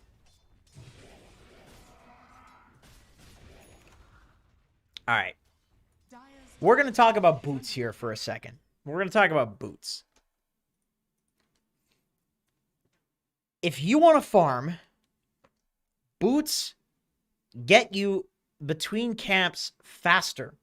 So they speed up your farm. If you want to fight, boots get you on top of heroes faster and away from heroes if you don't want to fight. Boots are good for everything. You know what the best stat in Dota is? It's not strength. It's not evasion. It's not any of this shit. It's move speed. Move speed is busted, and that's why there used to only be one item that, well, that's why you can't stack boots. That's why you can't stack boots, because it would be too OP. And so, you should get boots. Even if it's just brown boots, you should get boots. Because no matter what you want to do, it helps you do it better. Once laning phase is over, move speed becomes valuable because you are actually running around the map and need to get to places quickly. In the lane, you are not moving at all, so that's fine. Unless you want to reposition on top of heroes or away from heroes, which then it's good. Boots are fine in lane, but they're not necessary always. Boots are always necessary outside of the lanes. Radiant structures are fortified. Radiant's bottom tower is under attack.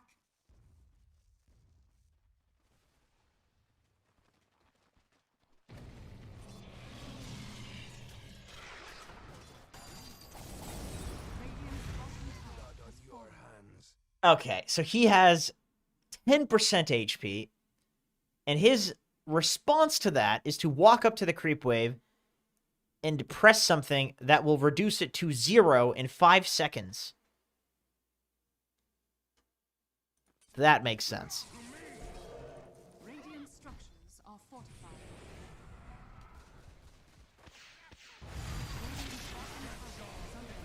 Radiant's middle tower is under attack. Okay. Dire's under attack.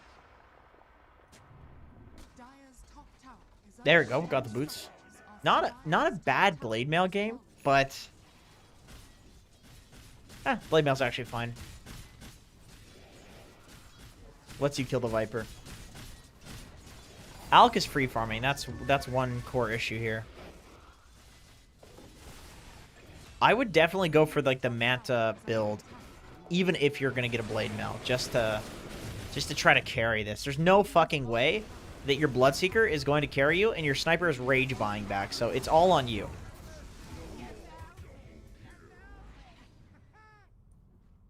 Wait.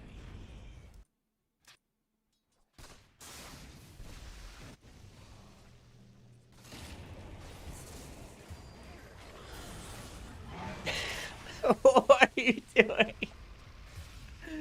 Oh. Did he go AFK again? No, he's just dying to the ignite. Dude, Ogre's doing crazy DPS. Wait, who did the most DPS in this game? 'Cause I feel like it was Ogre. Wait, how long did this game go for? What? Wait. What? Okay. Well, we gotta speed through this. I thought this game was fucking over. What? Radiant's structures are fortified. Radiant's middle tower is under attack. I see. It happens.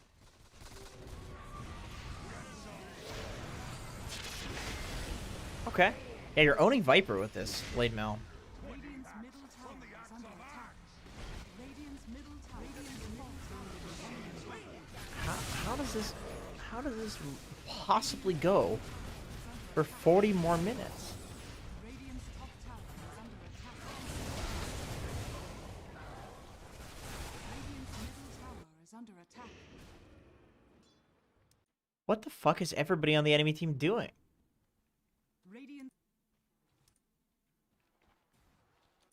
This guy's jungling. This guy's jungling.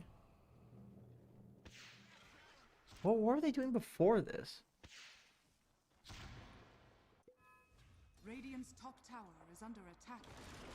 Oh, just walking around. I see. Very reasonable. These guys are jungling in the exact same jungle. This guy's all on his own. Oh my god. I mean, this is a good find that you guys hunted him up here, though.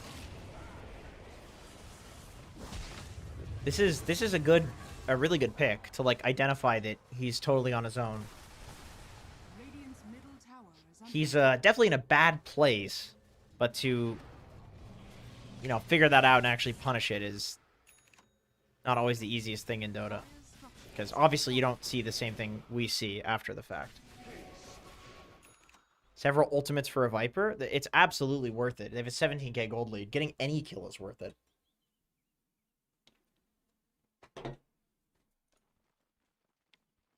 Because any kill lets them go push out lanes and do things that they would otherwise not be able to do. What does Bloodseeker have? Maelstrom, BKB. Or he's going for BKB. Sniper has Maelstrom, Dragon Lance. This guy's got Force. Supports are really farmed, actually. What the hell? Radiant are Dude, scanning. they're almost as farmed as the carry Bloodseeker. Why is farm distribution always so weird in Herald games? I guess because this guy's AFKing and dying all the time, so there's space for supports to farm.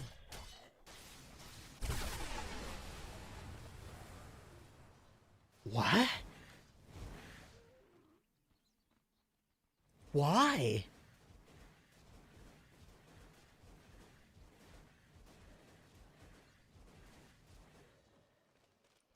Okay. At least everybody else has normal shit. Yeah. Oh, this guy griefed the game. This guy griefed the game. Oh my god. Jesus Christ. Alright, what are we doing on Axe? Let's see.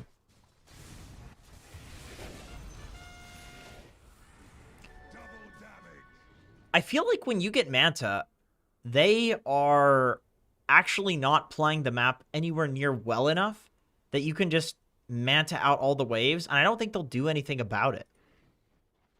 I think you're actually going to get super farmed whenever you get your Manta. Radiant struck Dire's middle tower. My god. Somehow you kill their Giga farmed Alchemist. Radiant's top tower. That's good. Yeah, all of these kills are super worth it. Even if you die. You're like so fucking far behind. Dude, if this guy just showed up to anything, I think you guys would lose. Radiant's bottom tower has fallen.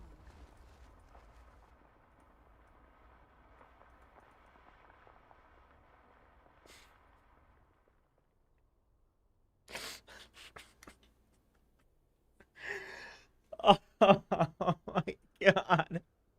He is way too high to play. He is way too high, boys. My god. Let's see. Yeah, I would swap these items. There's a lot of armor and...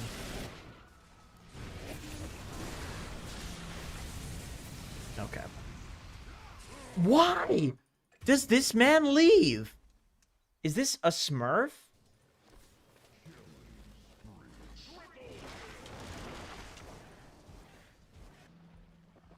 So, let me get this straight.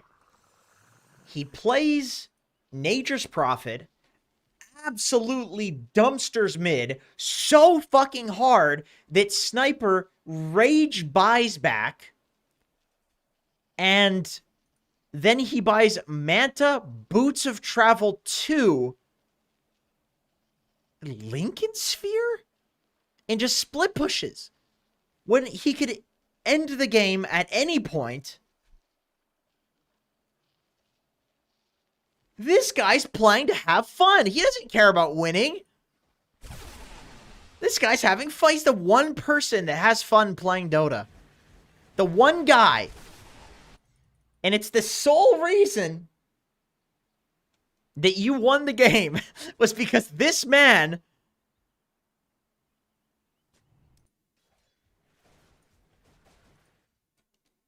seriously take a look at this inventory. You would never guess that this is Nature's Prophet. If somebody said, Jenkins, here's what we'll do, okay? Gun to your head, we pick a random Dota player and ask them if they can guess what hero this is. Gun to your head, and we shoot you if they guess the right hero. And we'll say, I don't know, I get $5,000 or something like that if they don't guess the right hero. I take that bet 100% of the fucking time. There's no way anybody would think this is Nature's Prophet. That's probably bottom 10 heroes you'd think this is. This looks like a Weaver inventory. Well, no, it doesn't, because the Philosopher's Stone. This makes no sense. Gun there for fun? No, the gun is, they blow my head off if somebody guesses it. How many times would I do that? I would do that like for like $5,000. I'd do that 5 times if they can't hear each other's responses. Because if they can guess, if they get 5 separate guesses, that's a problem. Because I feel like everybody guesses this is an Agi hero. Right? PA, something like that, yeah. But I would be comfortable with 5. I'd be like, yeah, I'm fine. I'd be a little scared because, you know, guns just in general are mortifying. But, you know, they can press one button, just instantly the head's gone. But I know the button wouldn't be pressed because nobody's going to guess. So, but I'm a little bitch, so I would still be scared. You guys ever have people try to fight you? People try to fight you? I always get fought in public. I don't know why. People just want to fight me. I don't do anything, and people try to fight me. There was this... Let me tell you a story, guys. There was this man, okay? I was walking back from the gym. The one time I went to the gym. I was walking back from the gym, and it was like 3 a.m., and somebody was screaming for help. Somebody was screaming for help. Legit screaming for help. So I went over, and I was like, dude, what's going on? How can I help you? And he was screaming in an apartment building up to like the gods. And I realized he was screaming, I think for somebody to let him in, like his roommates had locked him out or something. So I came up to him and I thought he was dying. And I asked if he wanted any help. And then he started trying to fight me and like, get over here, pussy, you bitch. I'll come fight. I'll kick your ass. I was like, dude, you asked for help. I was trying to help you. And he's like, yeah, that's right. Get the fuck out of here, bitch. I was so confused. Was I a little bitch for that situation? What am I supposed to do? I thought I was helping somebody. I was so confused. I went home. I was like, what should I have done to not be... Was I masculine enough? Like, should I have been more masculine there? No, it wasn't America. It's Canada. I was so confused. Like, he was real aggressive, too. He was like... Yeah, you little bitch, get over here, bitch. It's like, oh, dude, relax, man. Please, my virgin ears, the foul language. Don't. I was trying to help.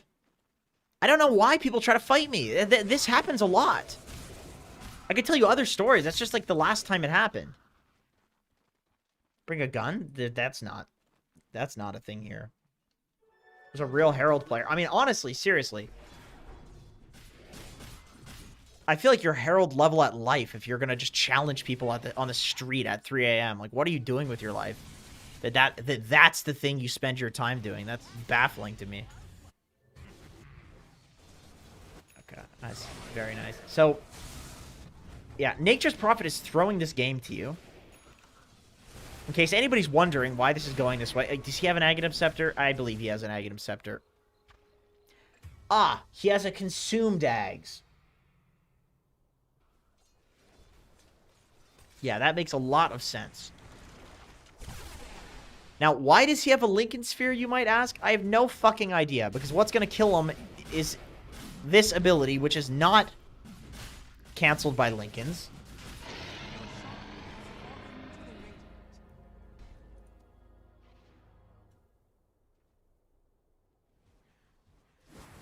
Yeah, that just dawned on me that he ate an Aghanim Scepter so he could have a Windlace. When he's already a hero that has Boots of Travel 2, and he can teleport anywhere on the map with the click of a button on a 16-second cooldown. And this man thinks that he needs to eat his Ags in order to gain 20 more move speed. Radiant's middle tower is under attack. That is an expensive, like, 100 extra units of movement that he got in this game. Very expensive. Move speed is the best stat, other than on Nature's Prophet, who can globally teleport.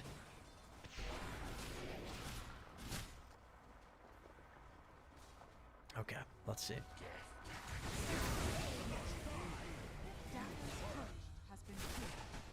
Yeah, I feel like this is like just Nature's Prophet throwing the game. At any point, they could group up and go end. But they're not. They're just sending illusions and units down lanes, and y'all are farming them.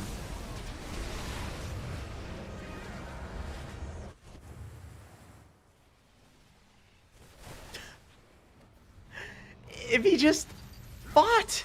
He's not TPing to fights. I said good day. Until they're over and he can feed. Okay, he did some very confusing shit with the illusions. I'm not gonna lie to you here. Dire's middle tower is under attack. Radiant's middle tower under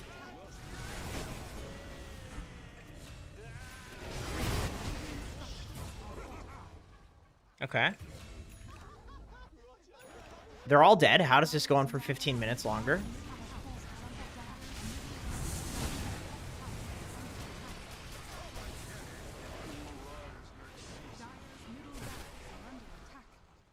Rough. It happens.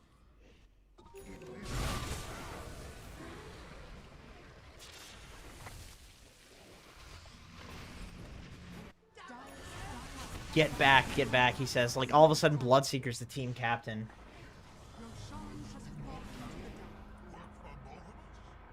the dark. Radiant's top barracks. Wait, what did he have?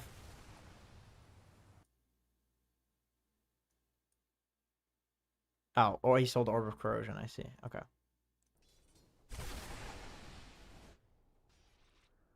How does this make any sense? These are random items. Moon Shard with Octarine Core?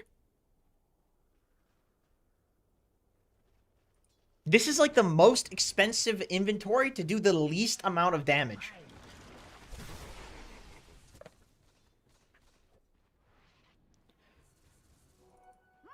Yeah, Alk is giving people ags now.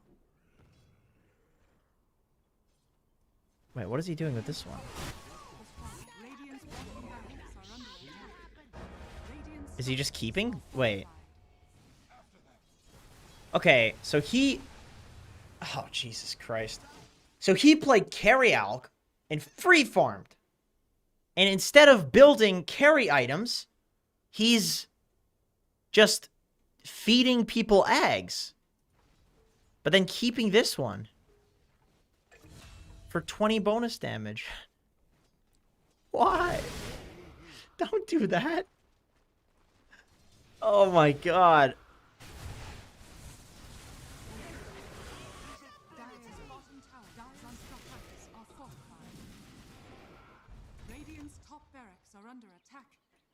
I don't think I've ever seen somebody hold the Alk Ags for damage. I've never seen that before. I would rather an Undying get the Ags. He's not giving it away. So, okay. You're doing the right thing. Like, I gotta say that. You're doing the right thing. Like, you're clearing waves, you're picking people off, you're jumping the right people in fights. You're playing well. However, there's no fucking way you guys should even remotely have had this opportunity in the game. These enemies 100% grief the game, which makes sense. They're heralds. This happens. But I just want you to know that this is 100% a griefed game, and you guys were thrown a free win, and basically all you had to do was not tilt and delete your items. And then, you know, also kill them in the lanes like this. I wouldn't go for a Crimson Guard. You're owning, you're snowballing. You have this Manta Axe build. You know, you're like basically the carry of this game. I would build into more late game items like Abyssal Blade and Assault Cuirass, so that way you can keep snowballing in this direction where you're like doing damage and being the actual carry, because it's working, right? So why not double down on this?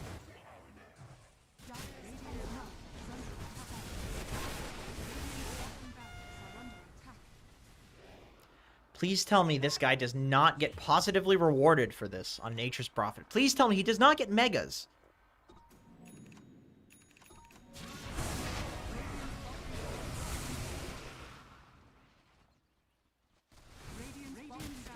He does.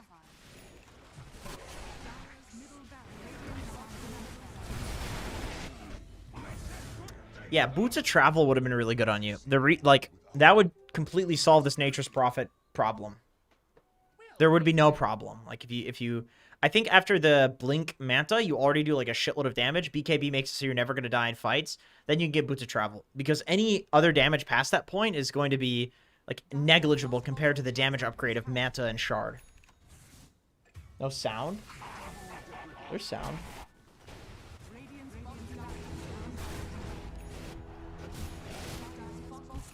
Ogre has an AC. Alright, now Nature's Prophet does damage.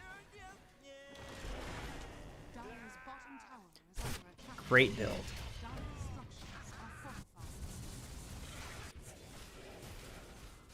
Now you really need Boots of Travel, so that way you can get to your team.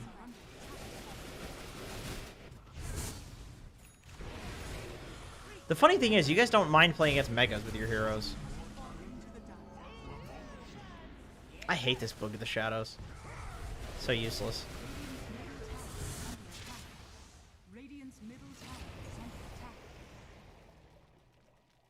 Wait a minute.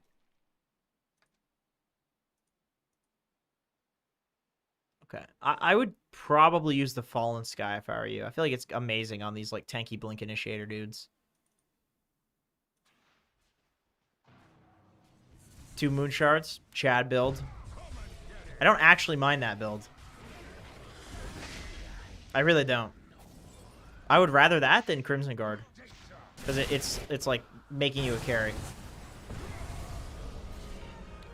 Does Bloodseeker have a Rapier? He's actually pretty fucking strong now. It only took 62 minutes, but he's very strong.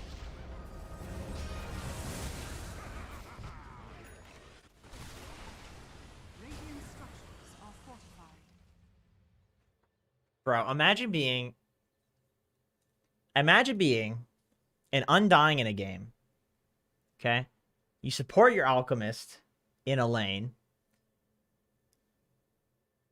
He griefs the game by building Radiance, BKB, and then giving people an Ags. And then you have to buy your own fucking Ags. Now, how insulting is that? How mad would you be that this guy griefed the game to buy this Nature's Prophet in Ags who ruined the game, and then he doesn't buy you one? Viper didn't even get one. Oh, Viper did get one.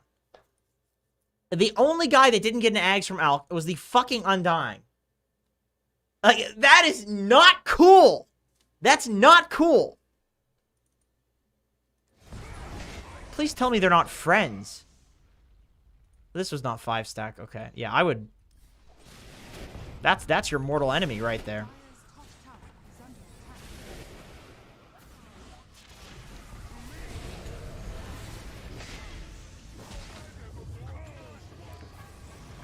Yeah, aside from like the, you know, itemization and obviously losing the game early, your pickoffs and mechanics and stuff in fights are great. Like you're dunking at the right time, like right before you do enough damage. Not after where like they can get away because you didn't dunk soon enough. Like you're dunking preemptively. You're doing good stuff. Jesus Christ.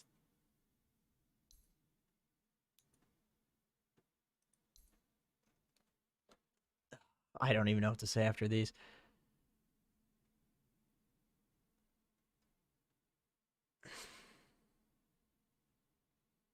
Yeah, that's a good amount of damage. Yep, yep. Look at Jakira. 10,000 damage.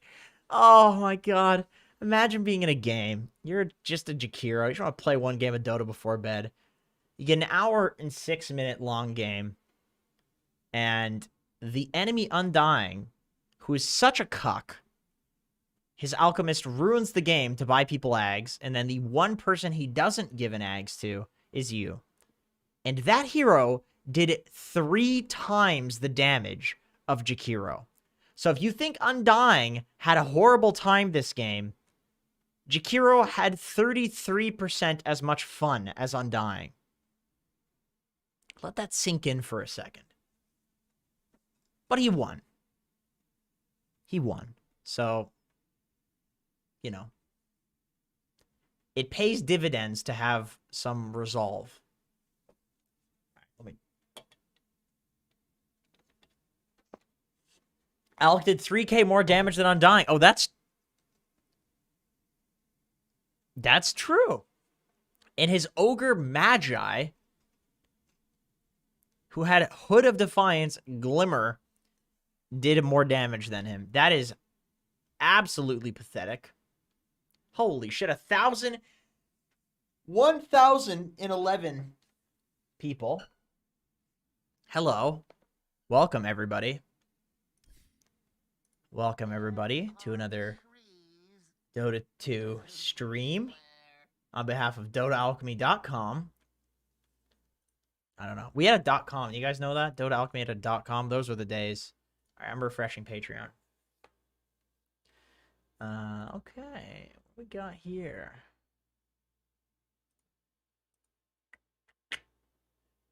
Oh, Jordan submitted another one. I'll check Zero Ken's for now because he's a new patron. I'll maybe check some of these afterwards. Adil, Ahmed, Mohammed. We will look at yours too. Maybe I already looked at that one. We'll see. Because it's weird with some of the YouTube names and Patreon names and Twitch names. Fuck, there's names everywhere, dude. What does it take to be a true Canadian? I think to be a true Canadian. You know what?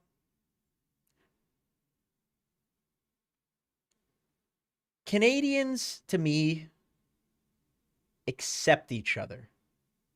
They accept each other for who they are, no matter what, and we're kind to each other. Even if somebody's mean, we're still kind to each other. And maybe we'll shit talk them. Maybe we'll shit talk them behind their back, but we're nice, we're polite to them to their face. That's Canadian to me.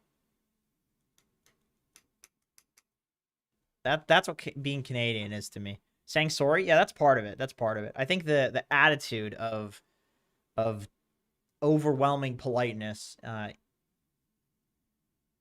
even though maybe Canadians are little shit talkers behind their back. All right, let's see. Canada. Well, I shouldn't shit. I was about to shit talk America. I like America. But America's crazy. America's like, it depends on where you go in America, but America's the type of place it's like great to have near. It's great to visit, but seems a little too crazy to live there, you know.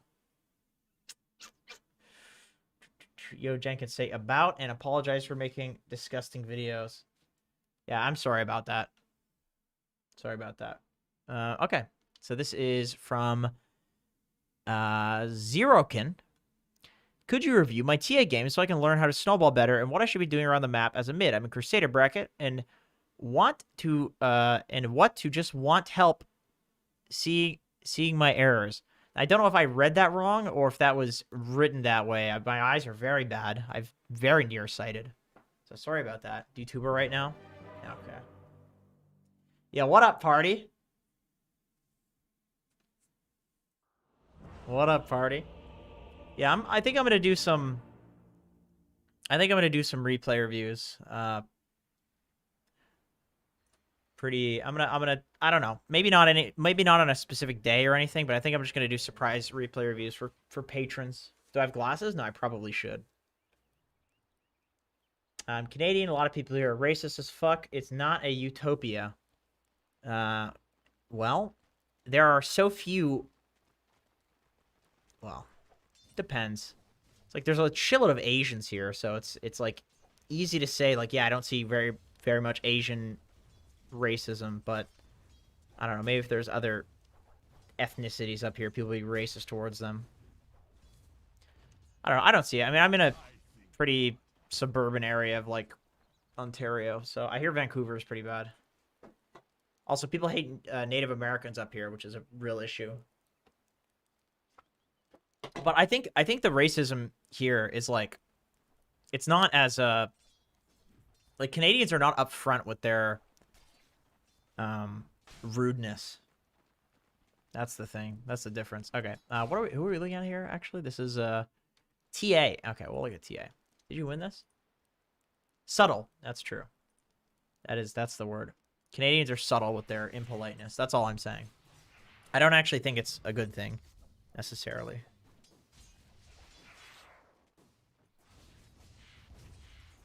But I think it comes from a good place. But it is annoying. It can be annoying. Like I like the fact that if I do something wrong in America, people would be like, "You fucking idiot." In Canada, you'll never get that.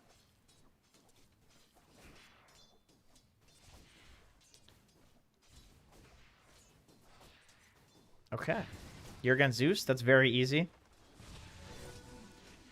What is his... What? Motherfucker has lightning bolt? Why? Jesus. So, against Zeus, I would always get a stick. It's going to be a shitload of free regen. Because the only way that he can CS against you is by pressing spells. There are a few heroes that are like that for TA. Storm is the same. Like, this hero can only beat TA in lane. Well, not... You can't even beat TA, but the hero can only do okay in lane by using spells. So stick gives you a fuckload of free regen. Like, it basically gives you permanent refraction. And then you can get your bottle. Like, I would even start with the stick. Where quelling? Yeah, quelling's pretty good, too. They're drinking Monster and Red Bull together? I mean, I would do that, though. Dude, this camera's cool. It auto zooms. Or it auto, whatever the hell that's called. Focuses.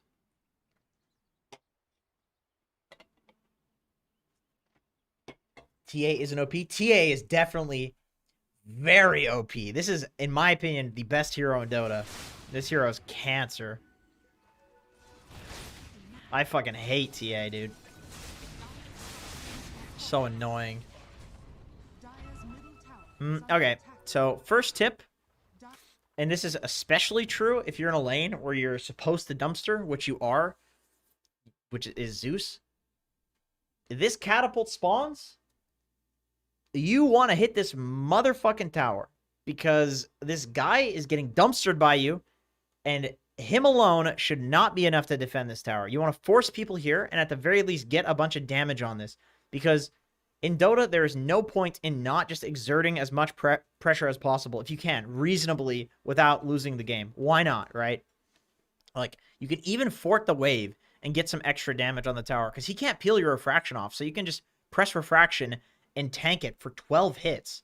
So, or 10 hits with this level. You're almost level 7, so... And you've got a full bottle, you've got a regen rune coming too. So, like, you losing this catapult, like, you could legit kill the tower here.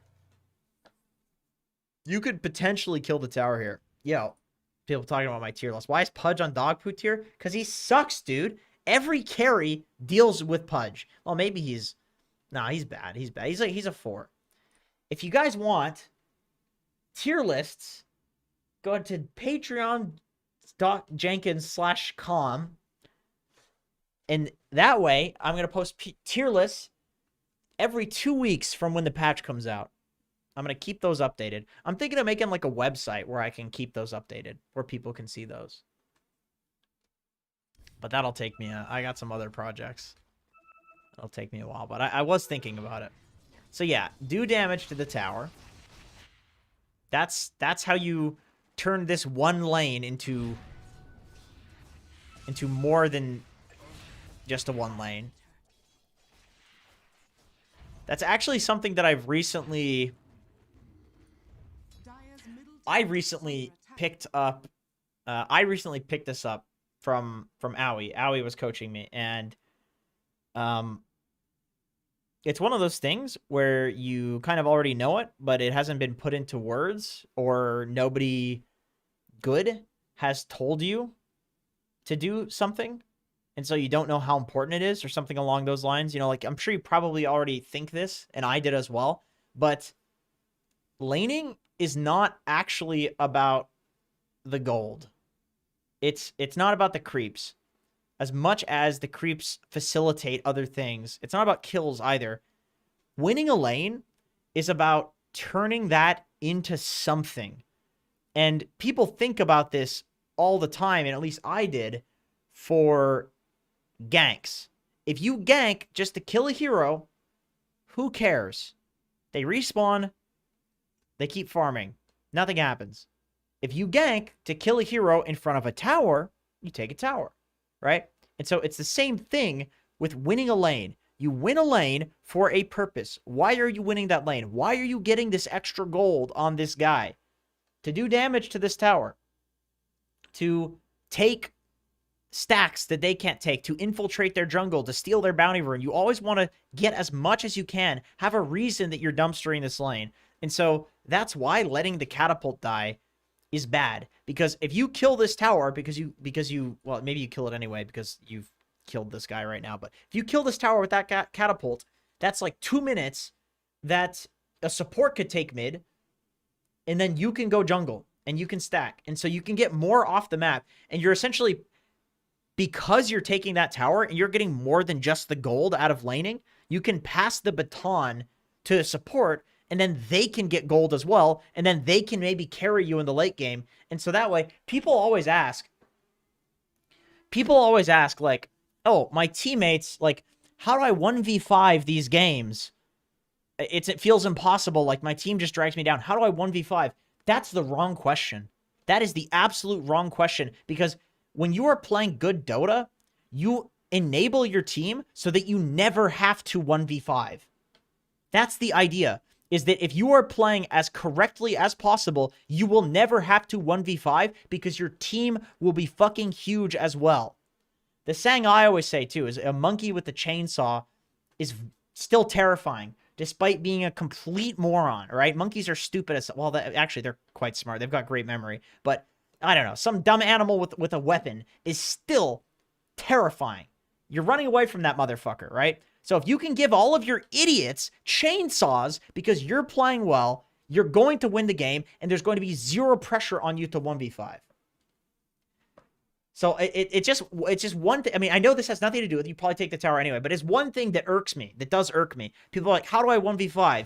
You shouldn't have to 1v5. If you're playing well, you're giving your monkeys chainsaws. So here's the thing. You win this game, you kill this guy here, you kill the tower, you win the game, right? So there's probably, like, all of the shit that I'm going to say has to be hypothetical because you win this. So for the most part, it's going to be only hypotheticals because you get the tower anyway. But let's say you don't kill this dude here and then do this damage to the tower. Well, number one, if you had done that damage to the tower earlier, you take it now. But number two, even if you do get this tower, if this guy doesn't die to you there, then this situation where you're hitting the tower doesn't happen, and maybe the whole game goes differently. You know what I mean? So that's why it matters. It's like, for every time that this happens, there's 3 other times where this doesn't happen, where you're not owning like this.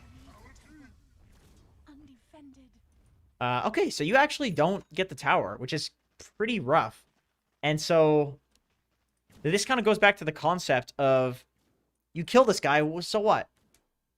You kill him, you get 276 gold. They kill you, they get 300. So they get more than you. And now Mirana's taking the lane, but you're not taking this lane. So they're gaining off of this because nobody here on your team is taking XP, but somebody on their team is. So this is a lane being lost in terms of XP and gold for your team. And then you trade it about evenly in terms of the gold. Except I think because of how strong you were, this is another thing that I learned from Aoi, is that the gold of different heroes and the time of different heroes is worth more or less depending on the time that it is in the game. So think about, like, Enchantress, for example.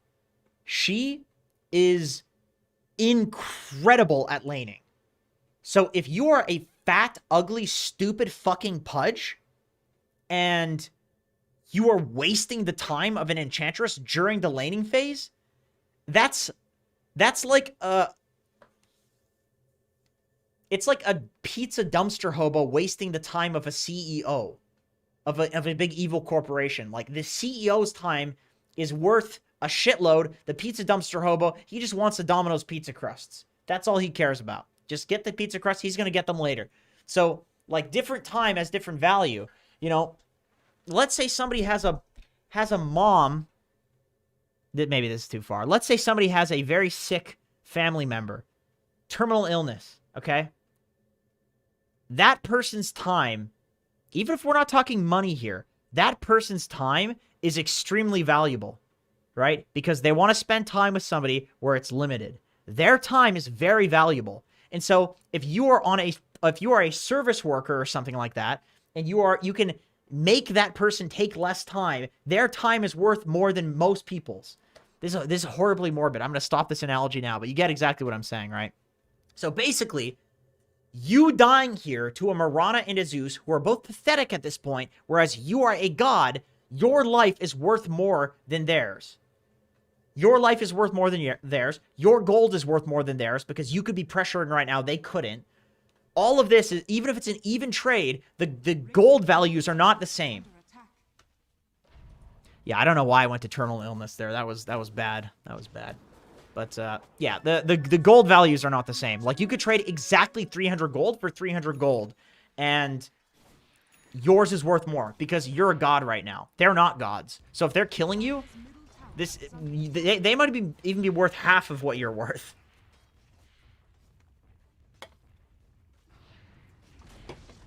Dire's middle tower has fallen. Okay, you get the tower eventually. Cool. So everything I said is completely fucking useless. Very good. Dire's middle tower.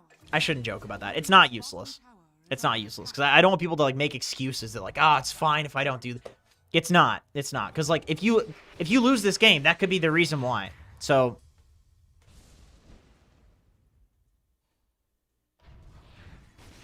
like, whenever you lose, it's always, like, one of these opportunities you had that you didn't take. That's the only thing you can point to.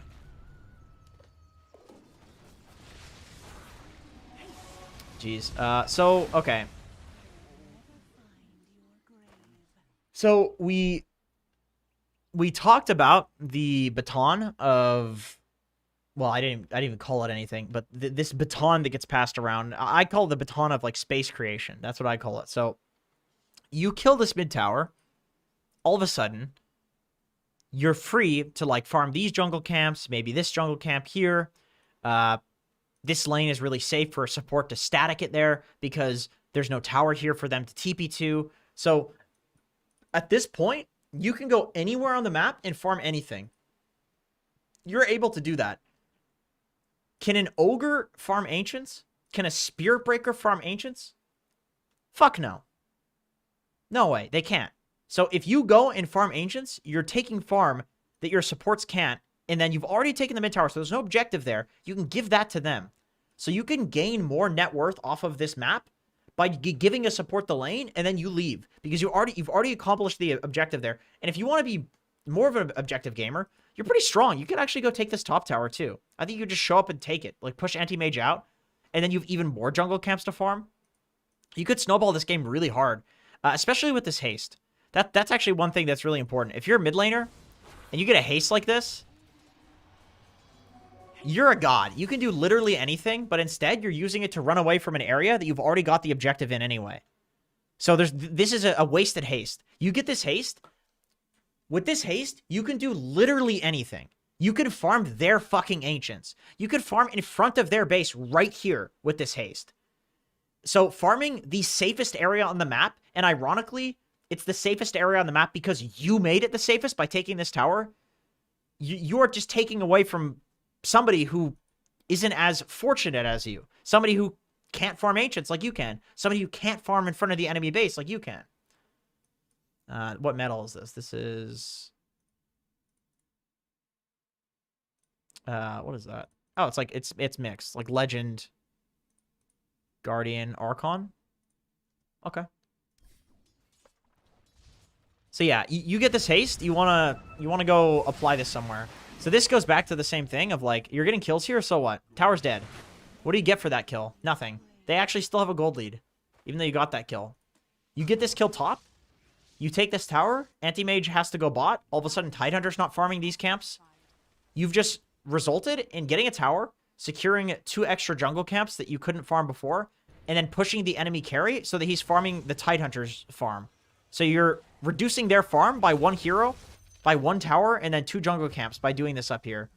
Just sitting mid is like, this is the biggest bait that exists in Dota. Mid fucking sucks. Get out of here. Go top or go hit Ancients, because somebody on your nobody else on your team can hit Ancients. Is this guy... Please tell me he's not going Battle Fury. Oh my god. Please tell me this is like a Yules or something. Ah, oh, good god. All right, let's speed this up. So, everything, all of this, what I'm saying... Thank you, Nick. Thank you, Bassie, by the way. Very nice of you, too. Appreciate you. All of what I'm saying is amplified by the fact that you have 3 carries. You have TA, who's played as a carry. You have Juggernaut, who's going Battle Fury, who's obviously played as a carry. And then Slark, who's played as a carry. So, 3 heroes that want to hit jungle camps. You need to make many jungle camps accessible to you to make this farming distribution work. And so, taking the top tower, taking all of their towers, has significantly more impact because you need the camps to farm. Because all your heroes just want to hit jungle. But there's not enough jungle, which is why you're not going into your Ancients to jungle, because Jug is in the triangle, so it feels weird. So you're staying mid, but the way to fix this is to take top tower, which would push Anti-Mage out, and then Jug could farm up there, and then you could farm the Ancients. Yeah, there's a lot of sitting mid.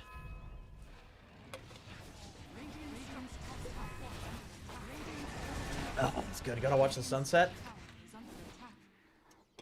Listen to this thought. Okay, I had this thought the other day. Speaking of sunsets. I had this thought. Now tell me if this is stupid or not. Maybe it's stupid. But I went outside. It was like 6 or 7 a.m. I had finished streaming. And I was up overnight, obviously, because I'm a degenerate. And I was having like... I think I was having tea or something like that. And I was sitting on the balcony. I looked over... And I live right next to, like, a mall. Here we go. Yeah, here we do go. I live next to a mall and, like, some buildings and stuff. So it's usually really boring, like, looking off the balcony. I'm on the 3rd floor, too. So it's not, like, looking down, there's a city. It's not like that. I live in a shitty city with, like, 100,000 people. It's like, there's nothing here, right? I look across, it's boring. But, okay, this, one day, it was the perfect timing that I could see the reflection of the sunset coming from the other side of the building all across the face of the mall and the buildings. And it looked so much more interesting than just a normal sunset. Because the way that it refracted was like, it looked like some futuristic, like, sun god shit. It was cool. And then I had the realization that, man, I come out here every day after I stream, every day after I finish videos at like 6 to 7 a.m., and I've never seen this before. For a year and a bit, I've never seen this before. You know why? Because I didn't look. I didn't look for it. And sunrise, that is a sunrise, yes, of course. And I had the realization that in life, there are a lot of things that are just sitting under your nose that are right in front of you. And you're just not seeing them because you're not looking for them. You know? That's it. You're just not trying hard enough to look for the things. Because I had never seen that. It was the most... It was the most obvious thing I had ever seen. It looked amazing. It was super cool. I was like, man, this is sick. I took a picture of it. The picture looked like shit because you can't see the light. But I had never looked. I'd never seen it before. And it made me realize, I was reading, well, I read it ages ago, but I read Marcus Aurelius' Meditations, and in that, he talks a lot about consuming nature, just going out for walks and seeing things, and he really liked this idea of, like, looking at the same thing you've seen all the time, but from a different perspective to gain new knowledge. Like, he really believed you didn't need an education to be educated. Like, you didn't need to go get a formal education. You could just consume the world. And that to me was, like, an idea of that. Is like, I basically got to see this, like, painting almost in my living room that I had never seen before. The exact same thing I do every morning, but I was looking for it that day. And so I got to see this cool thing that I had never seen before. And now I'm still talking about it and thinking about it. So he's right. You can learn things by just looking in the same place, but in a different way. You know what I mean? Anyway, that just made me think about that. It was cool, though. It was cool, though. It was one of those moments. It was like, Jesus, I'm so fucking stupid. Every morning, I would go on that balcony. All right, let's keep watching.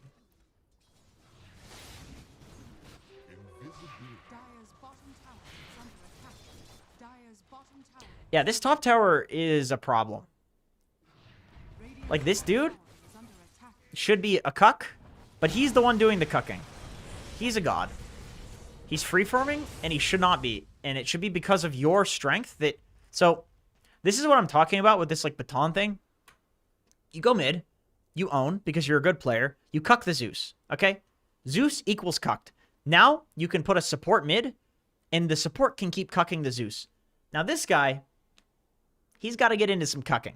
You want to be the one that puts him in the corner, and then, you know, bang his wife while he watches. Of course, everything consenting. So, you want to do that. But this guy is up here. He's like, why is nobody cucking me? And it's because you stay mid in a place where your support could be doing the cucking. It's like you have a son, and then you're like, they're coming into the business of the cuckoldery, and you're like teaching them the ways, and it's like you're not letting your son come in on the action. See, this is getting incestual. That's not where I was trying to go with this. This is not an incest thing.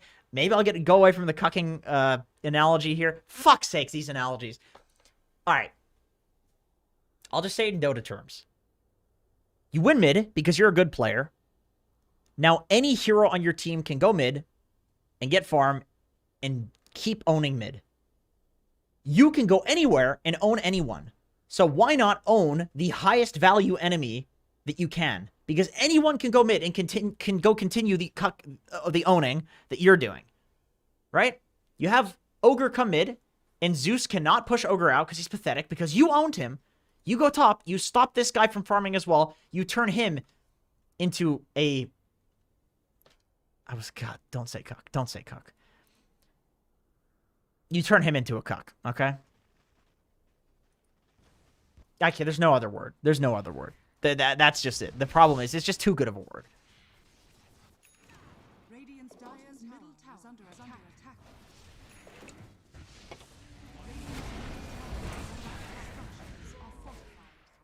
I have a friend that cucks people. I have a friend. He, not, you know, doxing anyone, but you might know him. You might know him. He does stream. He cucks a lot of people. And this is... Families come to him for this. And he always tells me the stories. And it's like, oh, that's crazy, dude. What a life. What a fucking life. I live through him, you know. I think it's so funny. BSJ. Stop saying it's not BSJ. If I would do anything through BSJ, it's eat hamsters and go to children's parks and pull fire alarms, which are definitely at children's parks. Okay. Now you're going bot. Yeah, you go top. This is good. So this is the first time that you're stealing the enemy's farm. And I think this is like the same idea of going top. So there's like 10 minutes where you could have... This could be like a 12k gold lead right now. But still, you're so huge that it doesn't matter. And that's just Dota. Is sometimes you're just so strong that like none of this shit matters. I think it's a really good TA game, for one. All of your lanes did very well, other than... Well, top did fine, actually, too. It just got the free farm.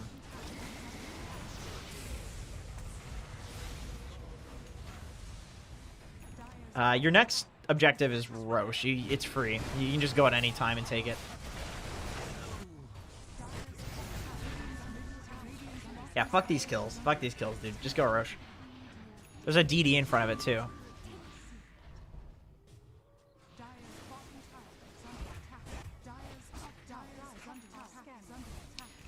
Yeah, so advice number 2, because that's all we're on, because I ramble about things, you just go Roche. Okay. So there's like 5 minutes where you could have Roached, I think. And that's also something that can lose you the game, is like not taking the opportunity as soon as it's available to you.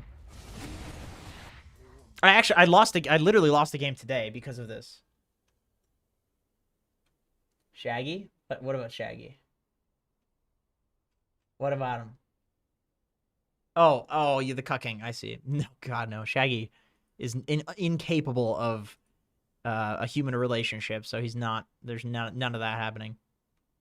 Cucking would require you to at least have some humanity. What was I looking at here? I don't remember. How long did this go for? 46 minutes? Okay. Well, yeah, I think you guys just... At this point, it looks like you're doing the like relative right thing, which is taking their farm, taking their triangle. Oh, I remember what I was going to do. I was going to show you this game. We were winning, and I took a fight, some random fight, pre-BKB, and they just pressed all their stuns on me and killed me. And Roche was up, and we could have just taken Roche easily. They couldn't fight us at Roche. And they chain stun me, which shouldn't have happened, but it doesn't matter if they chain stun you if you have Aegis. So, like, that's how you could lose this game, is if you don't have Aegis because you're murdering them. They chain stun you, and then you die, and then it's like, oh, I wish I had Aegis. Can I take it? I would not give it to Slark either, because you're the sieging hero, so... Like, you're the one that's going to be doing the tower damage and hitting high ground, so you're at, like, the greatest risk. In fact, he's the least risk guy to die, because he can just press ult. Same with Jug. They're very low risk. Also, Slark is probably one of the worst Aegis carriers in the game, because he doesn't get his essence shift stacks back. So, wait. Okay.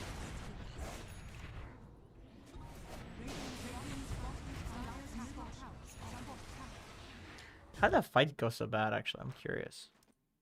So I feel like even without Aegis, you're too huge that I don't think you should be able to die ever. Did I skip past that? No, I didn't. This is like a critical fight. This is where you super could have lost the game. Did Anti-Mage just Scotty you down? Okay. What we'll say here is that Anti-Mage should not have a Scotty by now, even remotely close to this. You should have, like, Yasha Battle Fury because of how strong you were. That's a good Ravage and a good ward.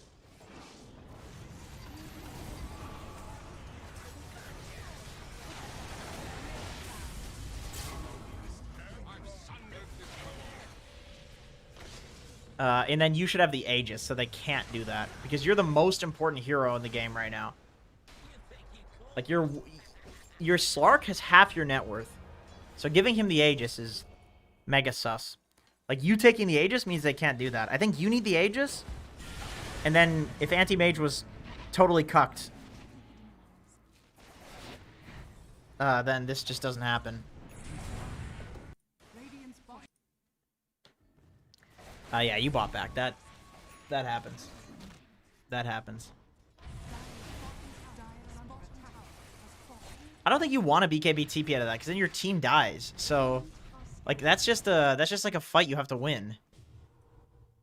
Or you like, your Slark needs to go in first, and they waste shit on him when he has the Aegis. That's the problem with TA not taking the Aegis. They can just blow you up, and it's worth it for them to do that.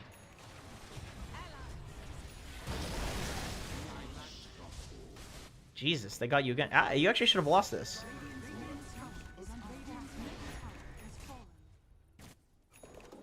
Did they just fight in front of their base and then like lose right there on the spot? Is that what happens?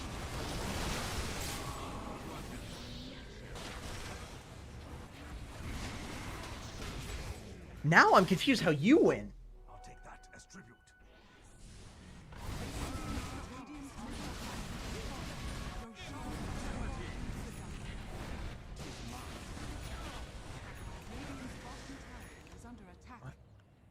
Oh, wait. Oh, this goes for... Wait. No, this is another game. It's my game. Shit. I don't remember how the... I'm pretty sure this game, like, ends pretty quickly, though. Radiant's bottom structures are fortified. Radiant's bottom tower is under attack. Radiant's top How do you tower is win? under attack. Radiant's top tower is under attack. Well, this is good split pushing from you.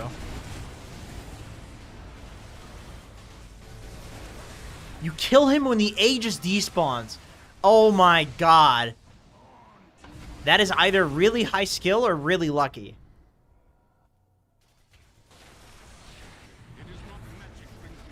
My god. Okay. I see. Well, yeah, I think the tips that I had were pretty relevant. Turned out to be pretty relevant. Okay. My reviewing subscriber replays. I'm reviewing Patreon replays. I'm gonna check. Did you start a YouTube stream because of the YouTube video that showed how much money YouTube streams do compared to videos? No, but Jesus Christ, should I check? How do I check how much money I made from this stream? Let me check. Let's see. Okay, analytics. It doesn't show me. Yeah, it doesn't show me anywhere.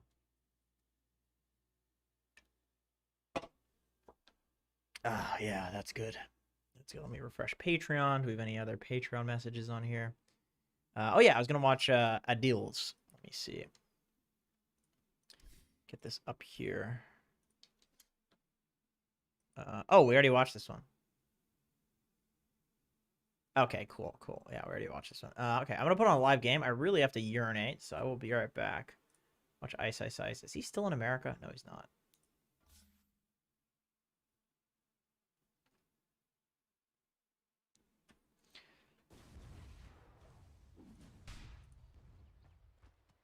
All right, I'll be right back. I gotta take a leak.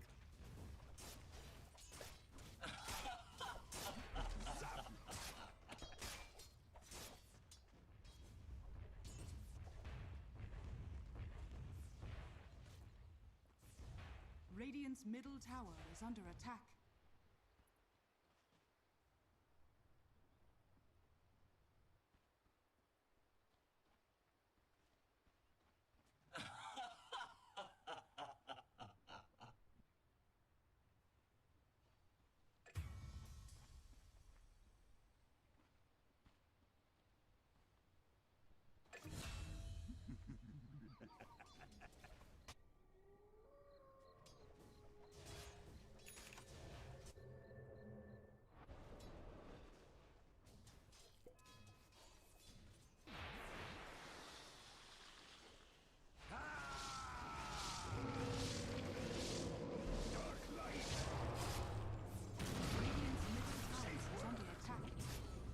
Oh yeah, yo.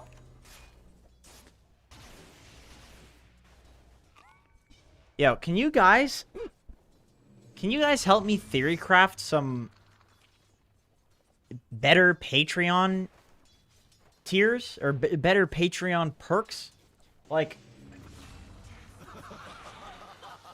I have a Discord, but I never check it because I just don't use Discord. I don't use instant messengers. I don't use email. I'm a fucking boomer. Ask my parents. I never message them. They are much more into technology than I am. I don't like the idea of, like, your name at the end of a video. I feel like that's boring. You need a tier list for tier lists. That makes a lot of sense. Tier 4 subs get a night out with me. I don't go outside. What's my IQ? Probably low. I prefer phone calls. I do actually call... Oh my god, Ice. Very nice. I do tend to... If I'm gonna talk to my mom or dad, I usually call them. 1 hour coaching sesh for the top 2 tiers. You'd be surprised how long that takes. Tower is under attack. It's like usually it goes for like an hour and a half or 2 hours. At least I usually do sessions for quite some time. When I do coaching, I like write notes and stuff too, so. OnlyFans. Nobody in the history of Dota would want to see that. Patron pickup games where you play unranked lobbies with subs. Thing is, though, like only 10 people can play. It's like if I have 100 patrons, tier lists do very well. I post tier lists on the Patreon. People click to those. People don't really click to the replay reviews that much, but I think it gives value to the people that are getting the replay reviews. So you should have a tier where you play with your viewers. I just don't know how I could do that with all of the viewers. Because, like, Dota's a 10, so it'd have to be limited to, like, 10. Is Dota fun? I think Dota's fun. 2 winners. You know, I was thinking about doing, like, a poll thing where there are, like...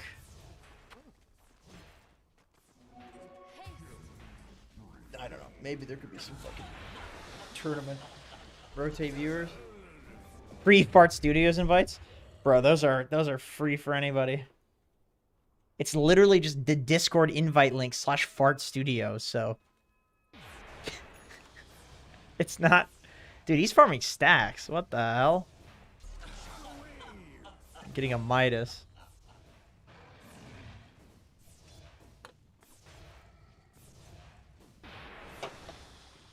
Farming pattern guide. Custom games with patrons.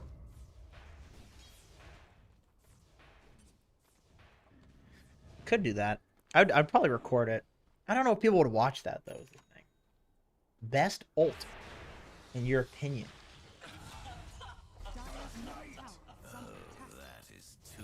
Let's see, best ult. What ability can anybody get an ability draft that's, like, busted? I mean, Ravage is pretty fucking good.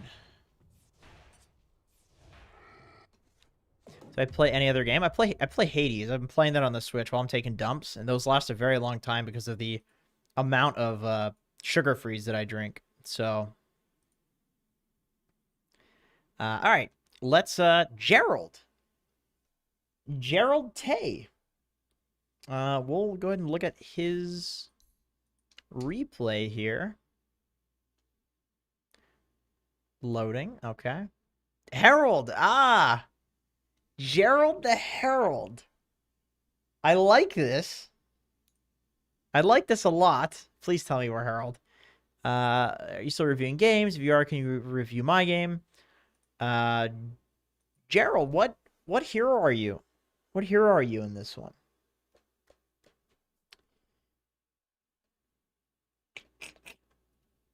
God.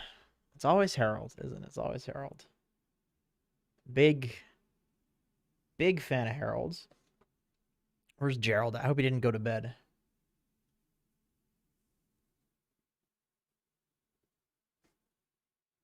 Yo, what up, Indonesia? Yuga, hello.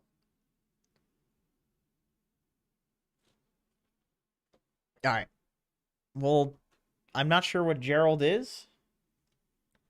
See, I'll refresh Patreon, see if he messaged on there.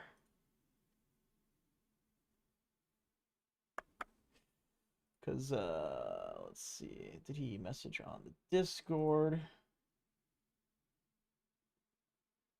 My Ursa game. Okay.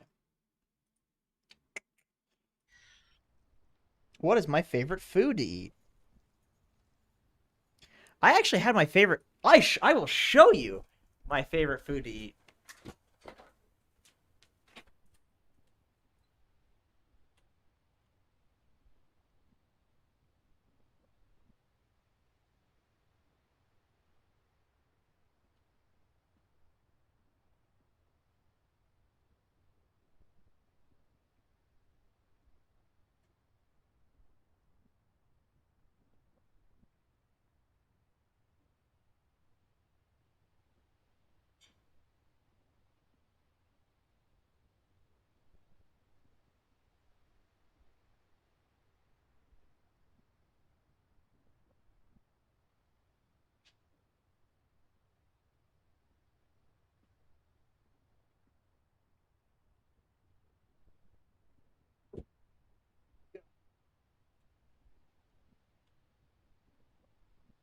Thank you for reminding me. It's gonna work. Let's see. Jesus Christ, I look disgusting. You see my dirty beard? That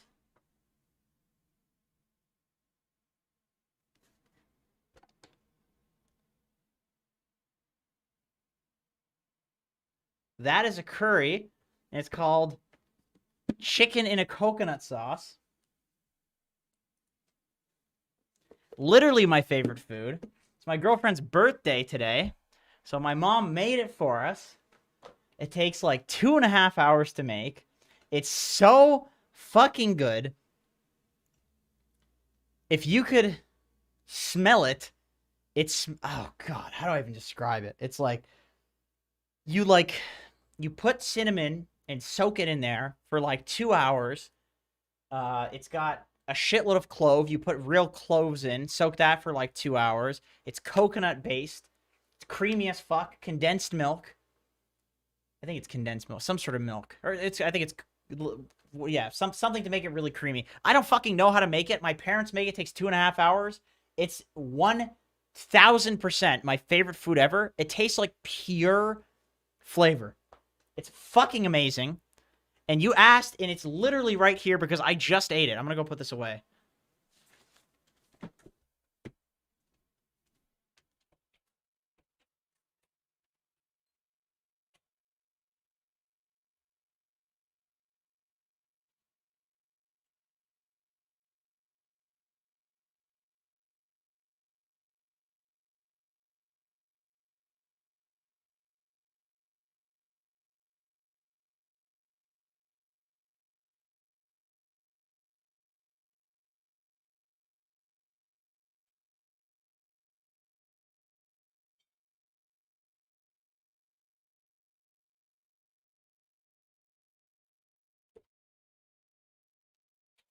Oh, took a very long time for me.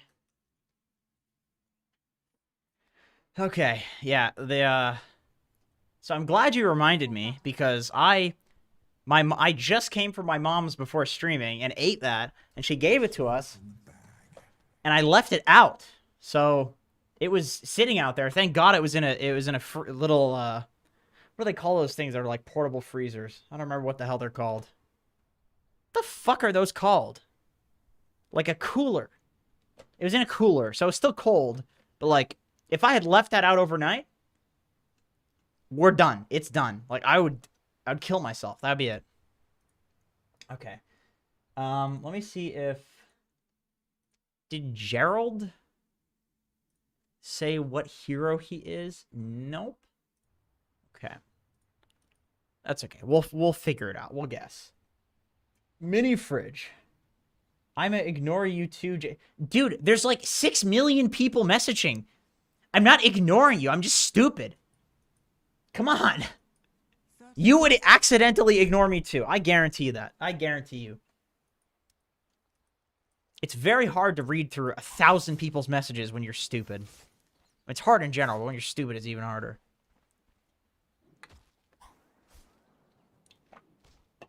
General's Pudge Pause 3. I have not seen him play that, but I would like to see a Pause 3 Pudge. Alright, speaking of Pudge.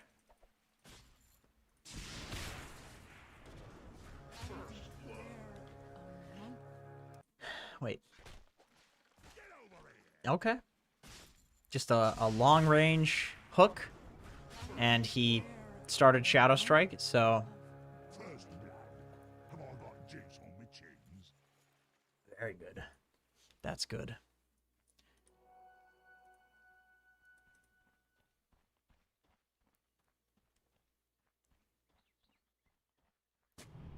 Sentry? What?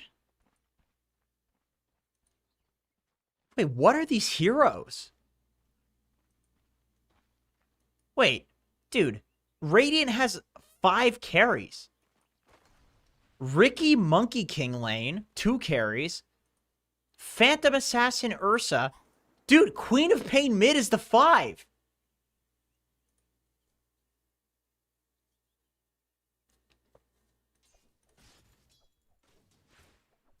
My God.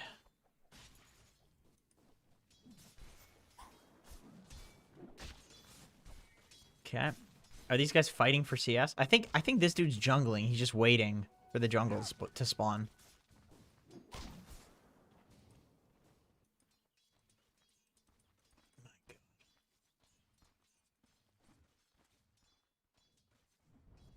He has a magic wand against Huskar. Okay.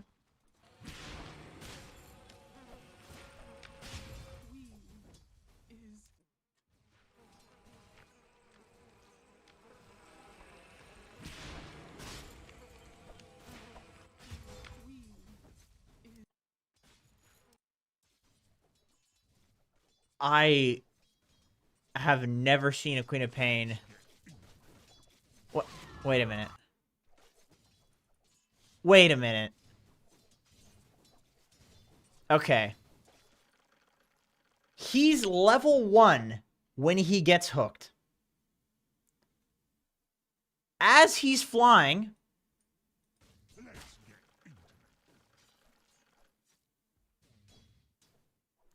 after he lands, skills Scream of Pain, uses it, and then Pudge is like, walks back into Pudge, who now knows that she does not have Blink, and then he kills her while walking off of his own camera. Oh, that's my camera. I'm the idiot. Very good.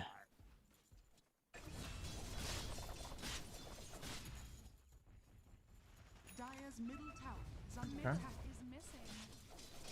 Yeah, Pudge is a genius. I mean, he could maybe kill her again.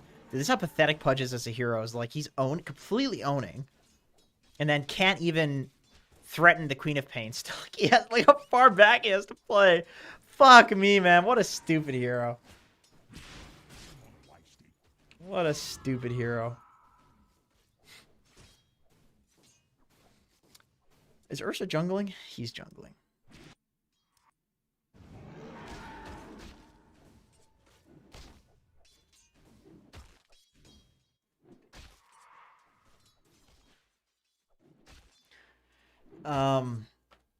So, yeah, they have 5 carries, and Ursa's still jungling and going first item Battle Fury. Now, I might be crazy, but I don't see the point in having a Battle Fury if there are no jungle camps to farm.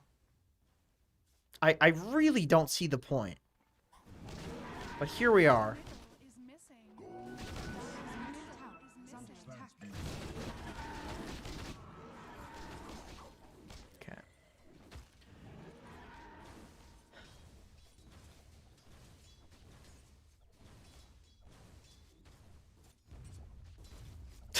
What are you doing, you fatty? What are you doing? Why? She'll blink. She has it now, you fat shit. Oh my god. All right, Gerald, are you in chat? Is Gerald around? Gerald, we want to know who you are. Let me see if Gerald responded on Patreon. No. We don't know who Gerald is still. Oh, Gerald! Who are you playing? Which hero are you?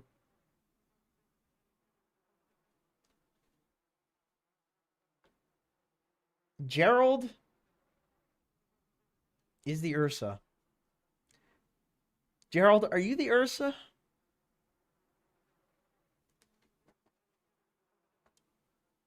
Oh, you're Ursa. Okay. That excites me. That's fucking good stuff, boys. So, let's see. Oh, actually, one sec. I will accept your friend request because you have that Patreon tier. Thank you for supporting me, Gerald. I was calling you... I don't know why it's not working. Steve Handjobs. Very good. Wait, did it work? Oh, it did work. It's just being weird. Okay. We were calling you Gerald the Herald, but you're not Herald. You're not Herald at all. But that's a funny name, so you still get to be Gerald the Herald. Okay, Steve Handjobs, Gerald. Structures are fortified. First advice: don't jungle Ursa. Fuck. What do you want me to say, Gerald? What do you want me to say? You're jungle Ursa with a Battle Fury. I mean, if you're gonna do it, this is the way to do it. Middle is middle. You're sentrying. You're making sure you're not getting your shit blocked. Nobody's scouting you with wards. But this is insanity, bro. You're going Battle Fury, jungle Ursa. Holy shit, my boy. My boy, look at your PA. Oh, he's actually owning somehow. He's also going for a Battle Fury. Fuck! What? Who isn't going for a Battle Fury this game? My god. Top tower is under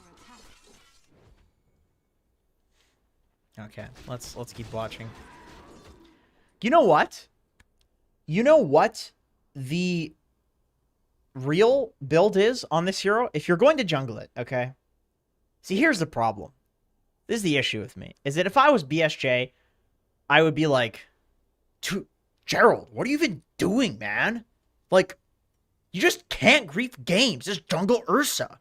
That's what I would do if I was BSJ. And then I would go jerk off onto a hamster. But I'm not BSJ. I'm Jenkins. So what I'm going to tell you is that if you're going to jungle Ursa, build a Morbid Mask, smoke the fuck into Roshan, and then take Rosh at like 7 minutes into the game. Something like that.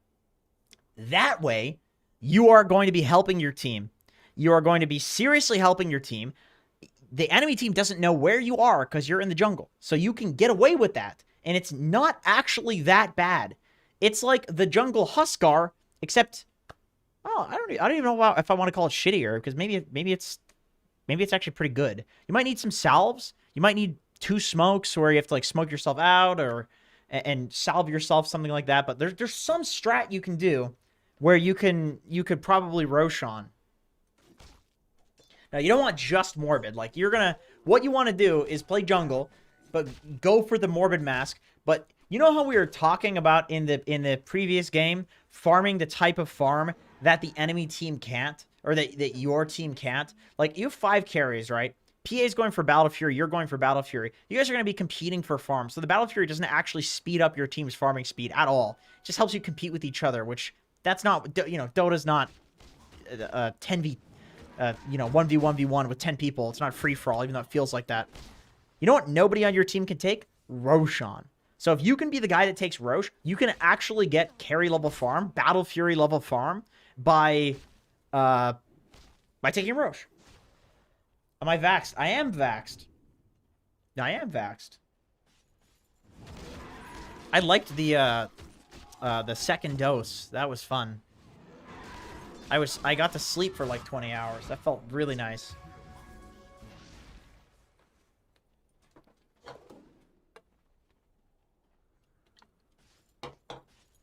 Gerald, I'm telling you. Phase Boots, Morbid Mask, Diffusal Blade. You go that build, you run around, you kill heroes for farm, and then in one moment, you sneak into Rosh, you take it, enemy team gets very sad. You could legit win games with Jungle Ursa. Pudge solo kill? Okay, no. No, that didn't happen. You're lying to me.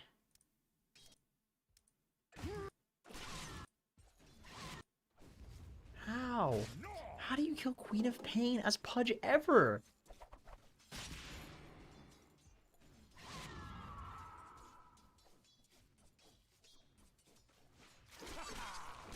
You just became a patron? Thank you very much. I appreciate that. Regeneration. Dude, you're playing against Dendy.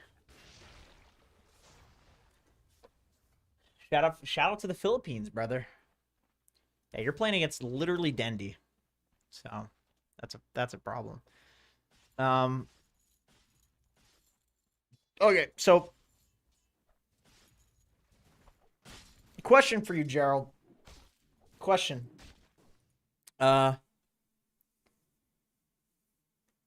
What meme level would you like for the rest of this review? Would you like a 10 on memes, because there are heralds in this game, so naturally, I will be jebaited into the memes. So, do you want a 10 or do you want a 2 or a 3 or 4? What do you want? Because I can give you real advice. There's some real things that could be fixed in this game that I think are pretty game ruining. But I'm just wondering how much of a meme review. This is for Gerald. I do see. Let's see. He is in a game as Centaur War Runner ranked. So perhaps not the best time. Probably a 7. Okay, we'll meme it up a bit. Probably a 7. First things first. The advice of there's just not enough farm on the map if you're gonna go for Battle Fury. That is true, and I think it's less fun too to go for a Battle Fury than it is to go for the like Phase Boots Diffusal Morbid Mask build. You get the same farm because you kill Roche, you kill heroes, but that way you're not competing with this PA for farm. Like this is gonna be real weird.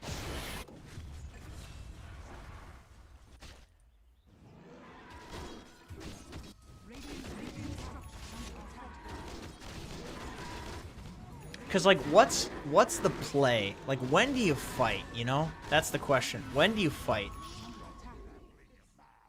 Because the way it is like, Pudge is just running around, killing your whole team. Sven is free farming. Your bot lane is losing. Like, what item do you get where you're actually strong? And, like, if it's Basher, did you need a Battle Fury to get to the Basher? Couldn't you just go Morbid Mask Basher and then fight with that?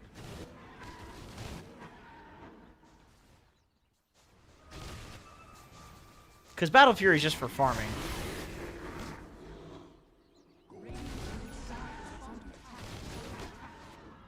Alright, I gotta see what Pudge is doing. So this guy's doing the opposite. This guy's doing the opposite. He is completely owning for mid. He's 8-0.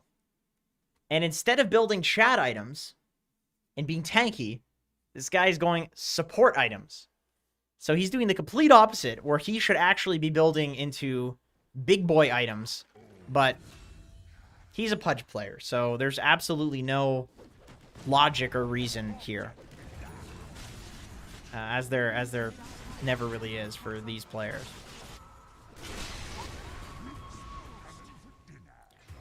Cool. Your Queen of Pain is having a tough time. One other thing you can do is if you're going to essentially grief the game by jungling, then making sure that you secure the water runes in the area of wherever you're jungling is a way to contribute while jungling. I would consider doing that if you're ever going to jungle. That was generally the thing to do whenever people did jungle. Where's Bubby? He died. Nah, he's playing WoW, I think. He's always playing WoW. He's a big Blizzard fan. He likes when male employees put their balls on the desks of female employees. He really likes that sort of behavior, so he supports Blizzard. Can I get banned from YouTube for saying that? Will that get me banned? Oh, there we go.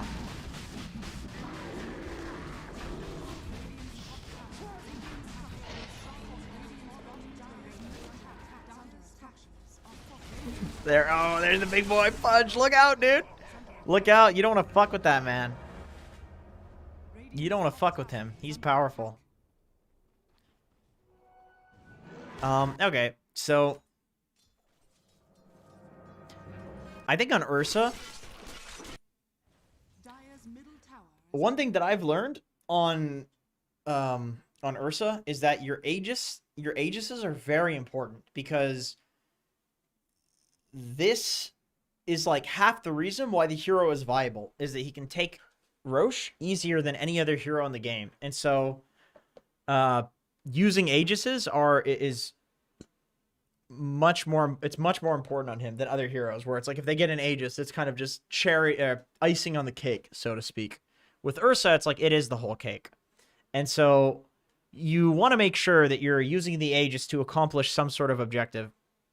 Because in Dota, generally when a hero has some strength, there are many other weaknesses, unless the hero is just like completely OP, in which case it fucking plays itself and you don't even need coaching or anything like that. But So Ursa's weak in a lot of other areas. And so if you're running in and just wasting an Aegis like this, it's like wasting the one thing that he's good at. And so you really don't want, like, this is the cardinal sin of Ursa, I would say, is to run in and like waste this like this. And my advice would be to wait for your ult before doing this. Like, the tower was lost in the first place. Like, it was too low to defend. And if you're going to go in, wait until you have your ult before you do this. Because then they don't just kill you here for free and then walk away. Radiant's top tower is under attack. I don't know why there's so many spammers on YouTube compared to Twitch. I guess because it's the Wild West.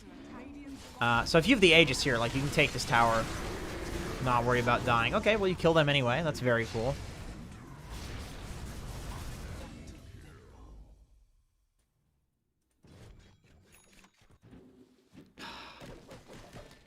So this guy is building carry items. This guy's building carry items. Everybody's building carry items. And your pathetic Queen of Pain is he the lowest level? He's the lowest level. Yeah, I see. You guys remember what I said at the start of the game? I literally said the Queen of Pain is the 5 from mid. Those were my words exactly. And on YouTube, you can go back and see the VOD as it's going. So anybody who's watching this can confirm I said that. And she ended up actually being the 5. I was able to predict that just looking at the draft. That's it. Look at, he's got 6 sentries. Oh, he's actually supporting. Oh, no! No! My boy! Oh. Radiant's middle tower is under attack. Yeah. Radiant's middle tower. Dire's bottom tower is Man, disarm's cuck Ursa. Yeah, so it's getting to this point where you either need Aegis or BKB to fight. That's how it goes on Ursa. It's like there's this window where you cannot fight because they just kite you. They get like Yule Scepters and stuff that like pierces your ult. Heaven's Halberd disarms, like Ursa, Huskar's disarm. Pathetic. Where you need an Aegis or you need a BKB. Otherwise, you just take pickoffs or you like let your team go in first to these fights. Like, you can't just run in like a Chad anymore at this point. Like, this always happens in an Ursa game. What rank is this? This is Herald and Guardian. I literally just threw a game because I did not respect this period of Ursa, where you cannot just go in and be a Chad until you have BKB. It's like being very selective about the fights that you take, where it's like you only do it if you can jump a guy and they're totally far away from their team. You can't just run into 5 heroes right now. You could do that for a while because your ult makes you strong, but then at a certain point, they get items, they get levels and stuff, and then all of a sudden they cut your ult, and you can't just run into 5 heroes now. So you need to actually be selective about your fights. But you're running in as if you're that Chad Ursa in the early game. Like you were, but now you're not. And this always happens on Ursa.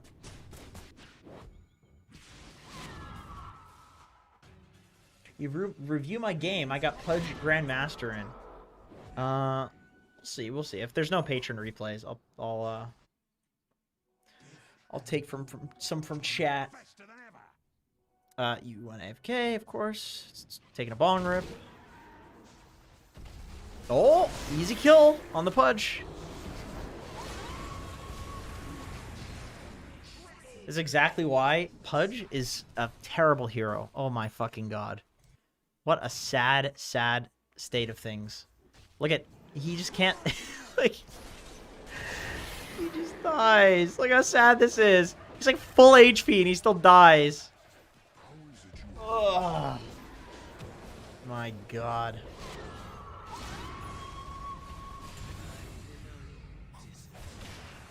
Ooh, wow. That was a stun. So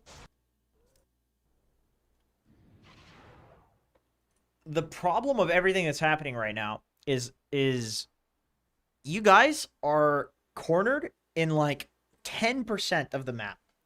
In fact, the only jungle camps that are safe for you are like this one, and this one.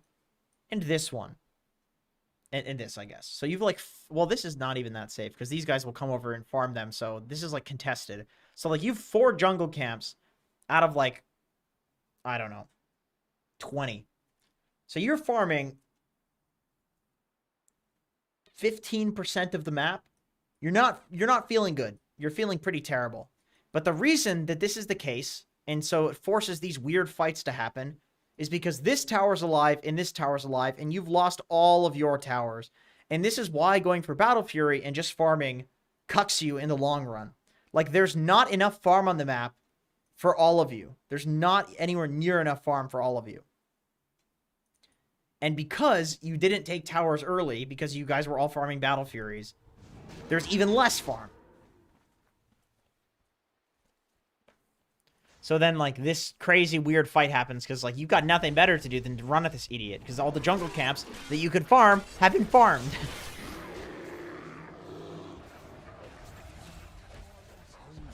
And then, so you guys are fighting mid, which is bad, and they get this free setup on a bunch of heroes.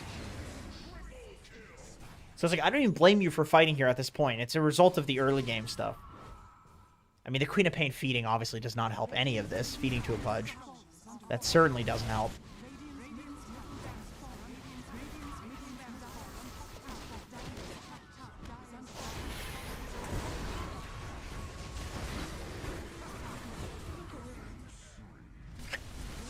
Okay.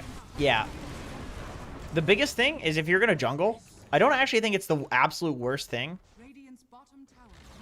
Like, especially in this bracket. The reason I don't think it's the absolute worst thing is because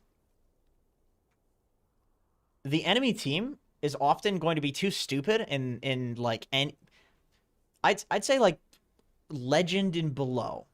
Like, if you're a legend and below, maybe like Archon and below, depending on the legend game, you could probably get away with just running one-man off lanes. Nobody's going to punish that.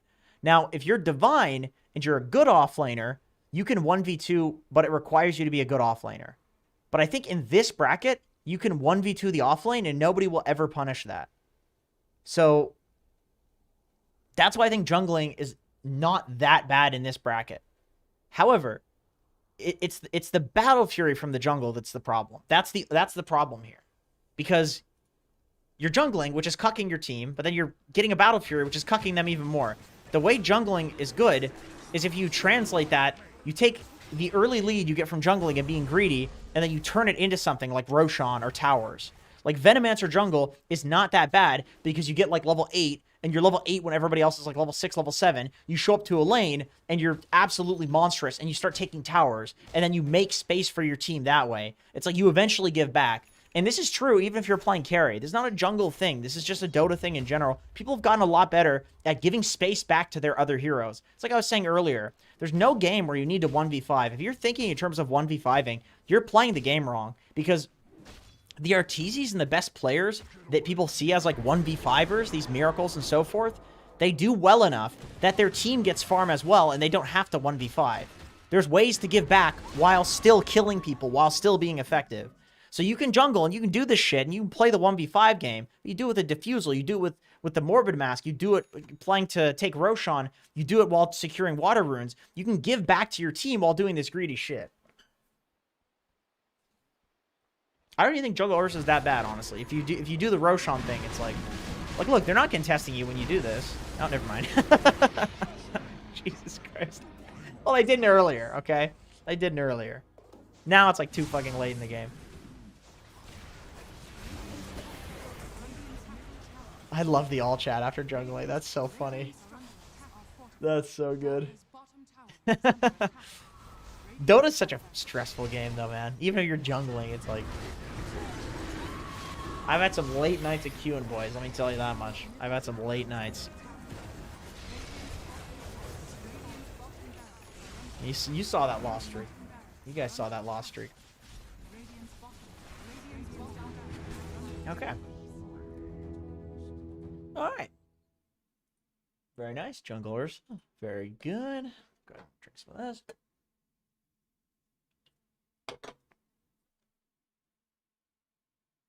Oh, that's good. That's good. Okay. Hey, man. Okay, let's see. This is from John. Refresh this. Oh, damn. Got quite a few. Oh, Gerald said he's Ursa. Okay, cool. So this is from John. Johnny Boy says that, hey, man, if you want to take a game, if you want a game to take a look at, consider this replay with me and some of my friends. I play as Clock. Okay, cool. Let's give her a gander. Jungle Bloodseeker? Oh, God, I don't know about that. Ripping on bongs. 18 win streak, 94% win rate Bloodseeker. Where was this? Was this Steam? Steve Handjobs? I see. Bot matches, I would suppose. I think those count here. All right, let me look at here. Where's our clockwork? This is Johnny Boy. He's playing the clockwork, and they won. 39 minutes. Okay. Is Johnny Boy in chat? John, you here? Please, I've been requesting this for 5 games. I'm doing patrons first, brother. I gotta support the people that support me. They put the sugar freeze on the table for your boy, okay? These guys put the sugar freeze on the table. You're smart. Your content is educational to plenty of players. Please be a little less edgy so I can sit through more than 3 minutes. What am I doing that's edgy? I don't understand. That's just... I feel like I'm just being me. What's edgy? Oh, is it this? Is that what I'm doing? Is this edgy to you? I just think it's funny. What does edgy mean these days? I don't even know what that means. To me, edgy is like a 4chan... A 4chan troll that links people gore and baits them with porn and shit like that. That's edgy. So I'm like, I'm 15 and this is cringe sort of shit. It's in the bag. Gremlin. I'm a Gremlin fan. Yeah, I'm a Gremlin fan. Let's see. Okay. We got some Windlace. So you're 4 Clockwork. Sadly, you will end up becoming the 5 because that is how this hero works. It's pathetic. That is how she goes. Although it's a really good Clockwork game. Wait. Is this Carry Pudge? It's Carry Pudge. I see. Okay. Yeah. Really good Clockwork game. You get a Blade Mail, and you just own Leshrac, who's their mid. You own Pudge, who's their carry, because he will eat shit on Rot. Rot will double damage him, which is very sad. Clockwork owns Pudge, and then you're pretty good against Veno too. If you can hook him, you own him. But he does build a 4-staff eventually, which sucks. But he can't do anything if you hook him, so that's pretty cool. Oh my fucking dude, Pudge is such a pathetic hero. What are you doing? Get out of there, dude, bro. Oh my god, I see why you just pressed battery assault. Cause it's like this guy, he was looking like he was gonna go for you there. I didn't take greed. Yeah, that's the right move, honestly. Who's your safe laner? Oh, it's Slark, I see. This guy's crazy. Wow. That is a good start. What? Dude, imagine starting with 2 extra base damage as Slark. Oh my god, he didn't miss a single creep either. Jesus Christ. What the hell? My god, what rank is this? That's a good question. Oh, this is Divine. Okay, cool. Oh, it's like a mix. It's group of friends, so... Some Archon, Ancient, Divines. What is Jehovah rank, though? Looks like he just... Is this unranked? It's not loading. Okay, let's watch our boy. What are we doing here? Okay, so... Let me know, by the way, John, if you want more of a meme review. I'm gonna default to actual review because this is pretty high rated. I would say if I am playing Clockwork 4 and I'm going for some like Windlace start, I know that I'm not that strong of a laner. I know that because Clockwork doesn't just sit in lane. It's not like a Lina who can just stun somebody and right-click the shit out of them. You're a melee hero. You're kind of pathetic. Like, what you want to do is pull the lane back here, and then you can run at people and kill them with battery assault. That's what makes you a strong laner, is killing people. And so I know that I'm going to have to play to do stuff with the pull camps a lot.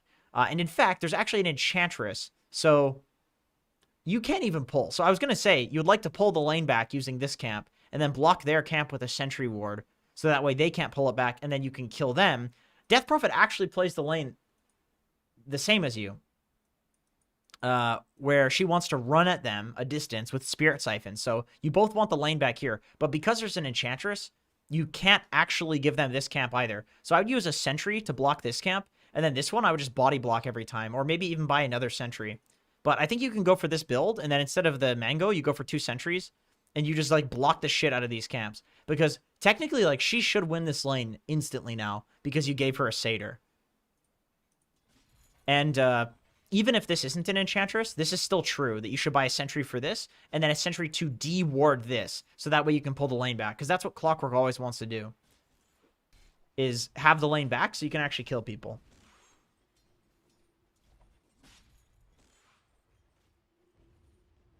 I am reading chat, by the way. I'm just it's hard in thought to look over without getting distracted. I'm very stupid. Okay, so you pull the lane back. That's cool. She should really walk over here and enchant this. But she's very confused. Okay, I see.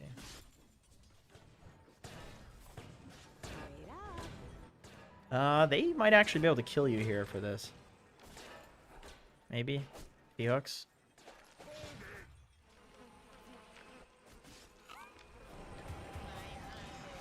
Okay. Yeah, level 2 power spike.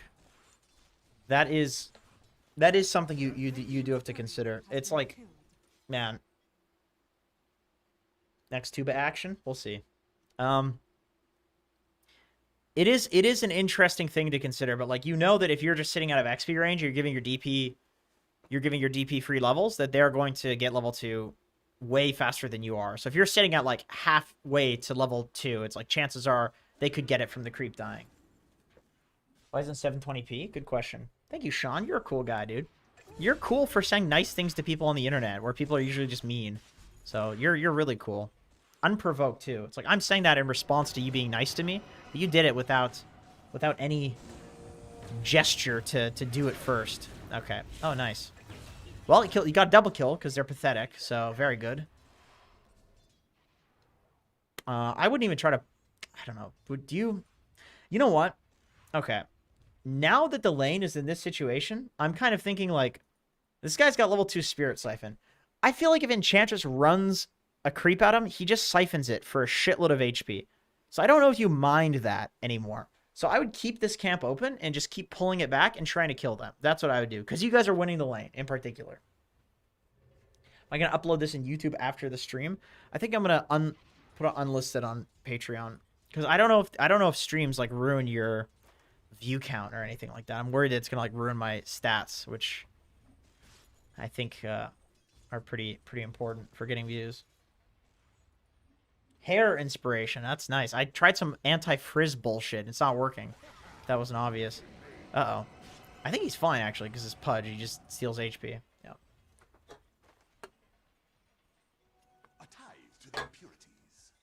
Make a VOD channel? That's not a bad idea. 3 channels. My God. How many fucking channels am I going to do? I did think about making a channel for, like, real-life stuff. Philosophy or vlogging or something like that, even though I don't leave the fucking house. Yeah, this is good. This is what you want to do. If you die, that's life. You're owning. The lane is back. Yeah, you're actually owning. I don't even care that you die there, to be completely honest. Am I balding because of Dota? No, I'm balding because I'm old. That is an anus, from what I can see there. Very nice. Go ahead and do that. I don't think you can get banned for that on YouTube, can you? I don't know. We'll see. On Twitch you would. That's for sure. Okay. How are your other lanes going? Alk is doing very well. Sark is doing very well. Yeah, your lanes are like, yeah, they're generally going quite well right now. All right, let's speed through this.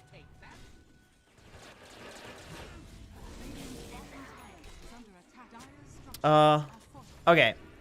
I have another idea here. Looking at this. I think when the lane is back like this, another thing you can do is go over here and stack the triangle for your alchemist. Because you can just hit this at 53 and then rocket this. Walk over and rocket this, and it'll stack both of these. And so you could have huge stacks for your alch. And the reason that I'm saying this is because I feel like it's getting to the point where your Death Prophet doesn't really need you there. Like, she's free farming the lane regardless of what's happening. If they run at her, she'll kill them. So she's free farming the lane. And you being there just, like, lets you maybe kill them. But even if you're stacking, you could maybe kill them anyway. It's just like there's a 5-second window where you're stacking where you couldn't maybe kill them.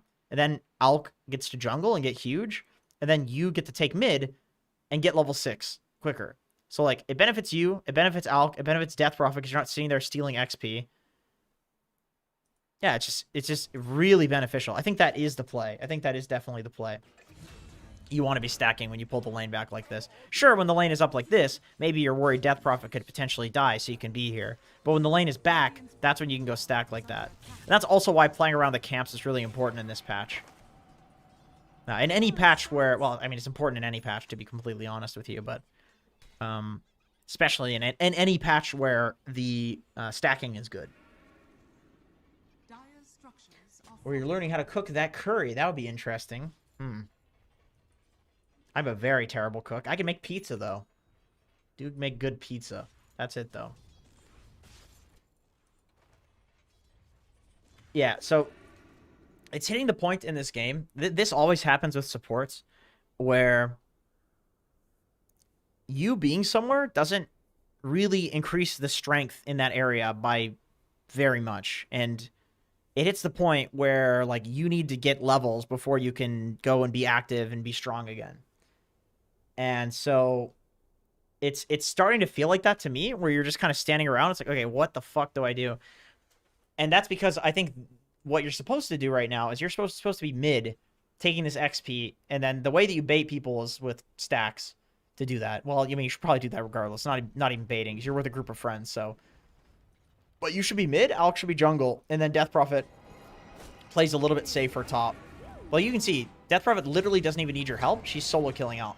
Or solo killing Pudge. I say Alk because they're both like shitty ogre type heroes. Big fat guys.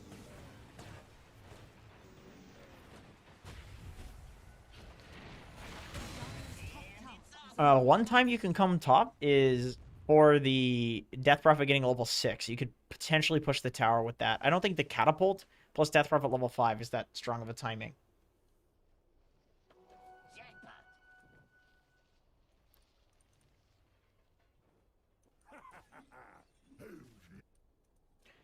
Yeah, I think not stacking is the biggest problem so far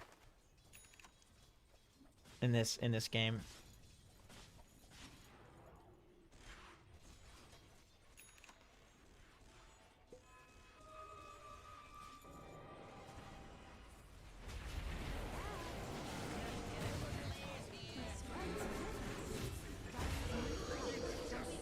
Oh Jesus, there's some crazy shit happening. Yeah, you guys are like mode space crate for your Alk, so this is all kind of fine. I think at this point, if you had stacked, you would already be level 6, and this is what you should be doing again. So like you go take mid for a bit, you come back top and you do this again, but you'd be 6 if you had like followed the scenario that I'm suggesting. So I think given that you could have done that, what you're doing, running around and playing with your Death Prophet, trying to get kills, making space for the Alk, like, that is correct.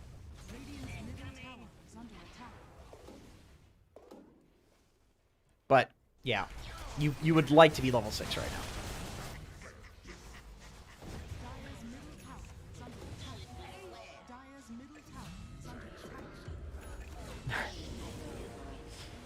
Because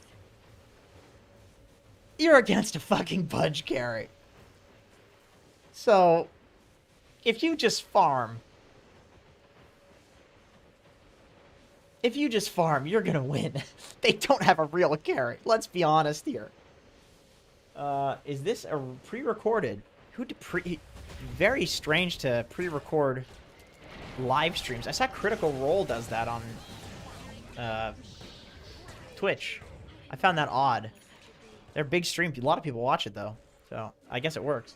Radiant's bottom tower is under attack. So he's stacking for himself now. All right, you got your 6. Yeah, you're super strong. You're super strong. This is the correct pairing of heroes for sure. You Wyvern and Death Prophet. Your other heroes just farm. Dire's top tower. It's weird with a Slark and an Alk because like both of these heroes want to just hit creeps. So like your Slark, because your Alk is a Battle Fury, your Slark is the true mid. Your Alk is the true carry. Even though they played in different lanes. But yeah, you want to play with your Death Prophet all the time. You literally sit on your Death Prophet's dick for the rest of the game. Actually, up until a point where I think the Alk will take over. And then you sit on the Alk's dick. But as Clockwork, like your entire job is to just sit in front and scout and be a body for your strong heroes. And your current strong hero that wants to fight is Death Prophet. Do I play D&D? I do play D&D. Jenkins smells nice. Very good, guys. Thank you so much for that. Satiam, who... YouTube just lets you spam, which is hilarious.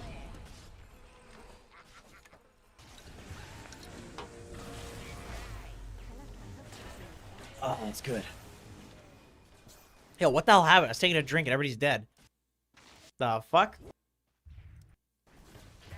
Oh, okay. So, you hook this guy.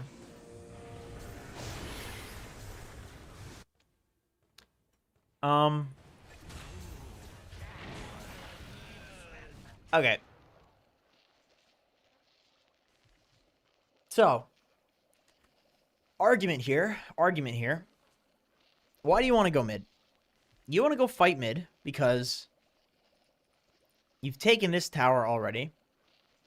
And so the next one up is this. This is going to give you access to more jungle camps, allow you to cuck the enemies. However, hooking the guy who is in tower, in my opinion, is a suboptimal way to go about this. The way that I think you would optimally do this, because you know the place that you need to be. You know that because I'm seeing you go there and hook somebody. So you know where you want to be. And this is something that it doesn't surprise me I'm seeing this in like a game with Divines. Because this is very common in Divine. That you have people that go to the right place. They know where they need to be on the map. It's not like these crazy fucking legend games where people are just fighting everywhere for no reason. There's reasons for fighting in Divine. But the way that you're going about it is lazy. That's Divine, is that you know the right thing to do, but you've played so much Dota that you're numb, and you're just like, fuck it, I'm going mid. That's Divine, okay? And so what you want to do is you pick up a smoke, you go to Death Prophet, who has ulti, who wants to take this tower, and you smoke, have Alk push the lane in, and then you wrap around like this. You could even place a ward if you want to be not as lazy as... If you want to be as not lazy as possible, you can place a ward and a sentry. If you... I mean, that's a little too far. Maybe you don't need that. You smoke wrap around. You press Death Prophet ulti. The creeps are pushed in, so nobody tanks the tower. You kill like 3 or 4 of them. You take this tower. Maybe even you can Rosh off of that. The less lazy your plays are, the more likely they are to result in better things. And you get more kills. Because you get more kills, you can take Rosh on. Jenkins smells like BSJ. Absolutely not. He smells like rotting carcasses and skinned animals. He smells like a what do they call it when people take the guts out of animals and then put taxidermy. He smells like an old dirty taxidermy place. That's what BSJ smells like. Okay? All right. What do I order at Tim Hortons? I order an everything bagel with cream cheese, a Nielsen large chocolate milk, and a Homer Simpson looking sprinkled donut. I really like the rainbow sprinkle color. Thank you for asking. So yeah, like this guy wants to show up to this anyway, and now this weird shit starts because of you, and it just kind of snowballs. It just gets fucking weird because like you went to the right place, but just in a way that is lazy and gives the enemy team this advantage of like knowing where all of your heroes are. Like your team had overcommitted, and so there's this back and forth that happens, but it starts with this overcommitment. Oh, my guy does not have ult. Oh, Jesus. Slark's just like, what the fuck are you guys doing?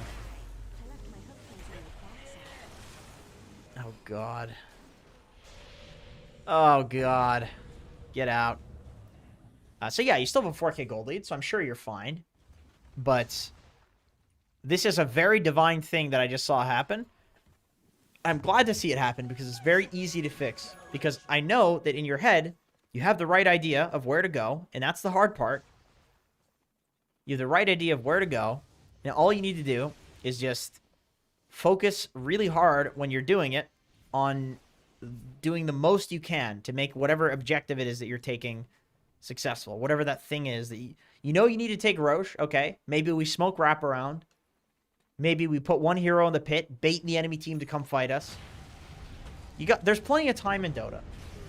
There's plenty of time. Contrary to popular belief, it's like you have a lot of time to think. And now weird shit has happened where, like, because DP dies mid and wastes ult, like, he's top and doesn't have ults, and you guys have missed the timing where taking the mid tower, I think, was really easy, and now it's kind of hard. And as the initiator, as the clockwork, I think it's your job to initiate these smokes.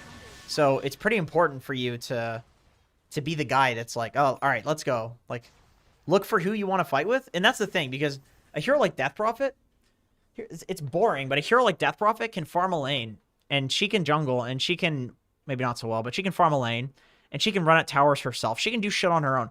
Clockwork, Nyx Assassin, these heroes can't do shit on their own. So it's like, you have to be smart about how you do things, because you can't do anything else other than fight. So it's like, you need to make those timings successful. Otherwise, your game just gets really boring where you're standing around while your team is farming. It's like really boring to be in a situation like this. Okay, now you're smoking. And this is another thing you see in Divine, where it goes badly the first time when it's lazy, and then it gets fixed. Like, the adjustment happens, which is why people are Divine. They're good at making these adjustments. So you guys are still farming. You're still farming. You're cool with this. So it's not the absolute worst, but having the mid tower makes the game 1,000 times easier. I think Roche is a fairly free objective for you. Anytime you're Radiant, Roche is pretty easy because you're taking over the enemy jungle like this. And so what they do is they go bot, and then because they're bot, they're nowhere near Roche, and you just take it with Acid Spray and Death Prophet ulti. And so that's why you would like the mid tower, because that means that at this timing, you would just take Roche for free. Once again, you guys are doing fine, so... Bassi deserves a replay review. I already reviewed one of his replays. He was Alchemist, and somebody abandoned at 7 minutes. I watched that. I watched that thoroughly.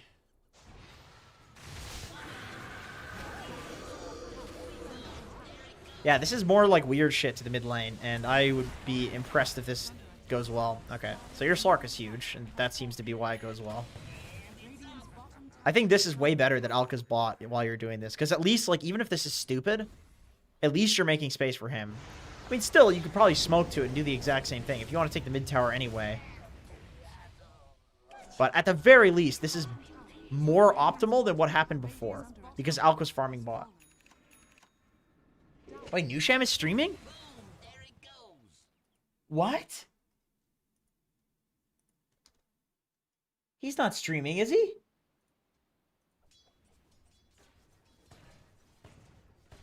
BHA got arrested for tax evasion? That's true. That is so true.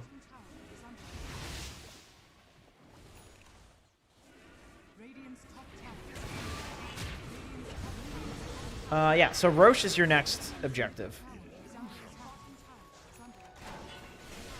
Okay. I mean, killing them in their triangles, always fine. I mean, you guys have a 14k gold lead, so you're pretty free.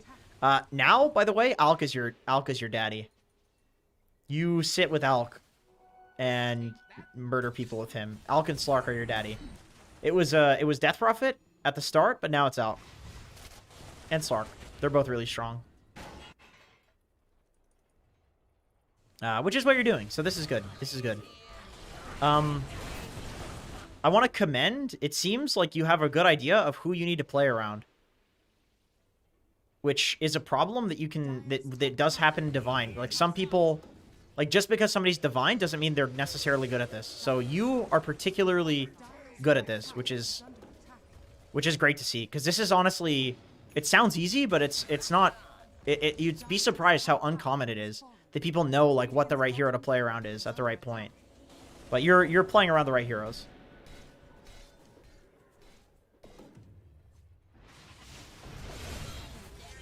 I griefed the Tuba game last night as offlane Alchemist as well, so it happens, Bassie. It happens. Now the game's a little awkward, like, because even though you want to be with your team, with your Alk and your Slark, you guys don't want to fight without Death Prophet. So this as like a team call is a little sus, but.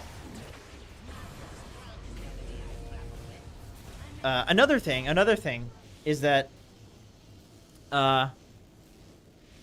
so as the game progresses, the hero that you should play around changes, and you've been good at identifying that. Death Prophet's bot, you're not with Death Prophet, even though you're with Death Prophet the entire game up until this point. That's correct. However, the way that you play the fight also changes. Not even necessarily if the hero that you play around changes. Like, so Alk has a BKB, 100 or 200 HP regen. Slark has a BKB and 200 HP regen.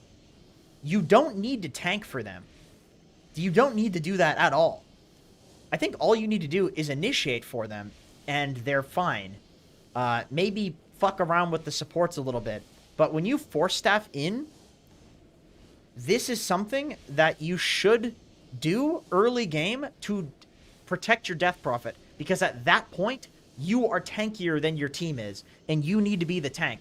But it's past that point where it's actually unnecessary for you to do that. You would rather them hit your Alk or hit your Slark than you.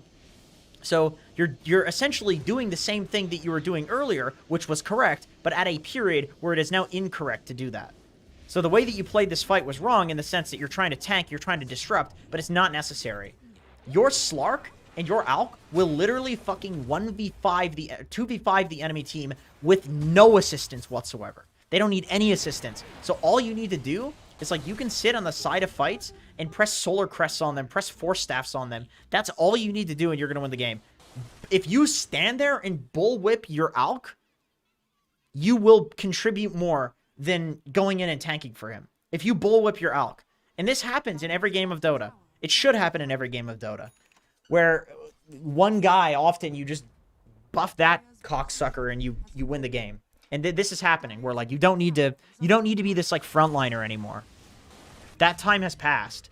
You don't need to be sacrificial. You can start the baton of space creation has been passed from you to your Alk and your Slark. Now they create space for you. Now they make fights easy for you, so that way you can get items. Now they tank for you, so you can survive and you can get items. And then in turn, you get items and you buff them. So I think a crest would be really good. Well, then again, a pipe's really good against Veno and Lesh, so that's actually a really good item too. I like this item. But eventually a crest would be good. I don't know if this guy has one or whatever. No, he doesn't. But you are in buff my guys mode now.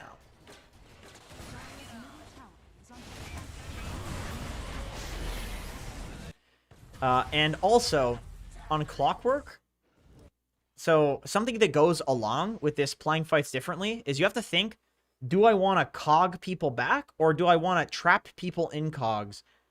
How important is your battery assault damage at 10 minutes into the game?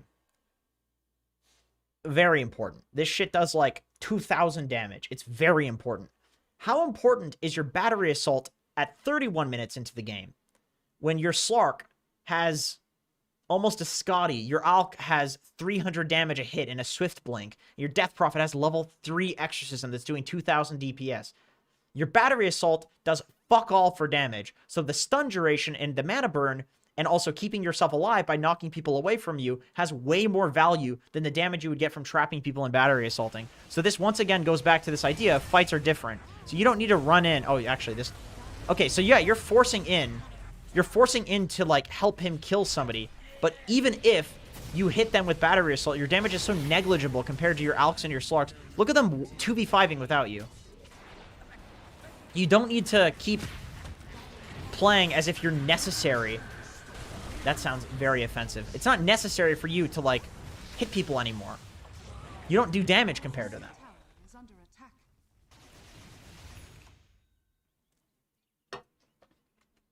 What is going on? Why is everybody getting timed out? Bazzy, what's going on here? Under attack. Thank you, Flaming Ice. Thank you.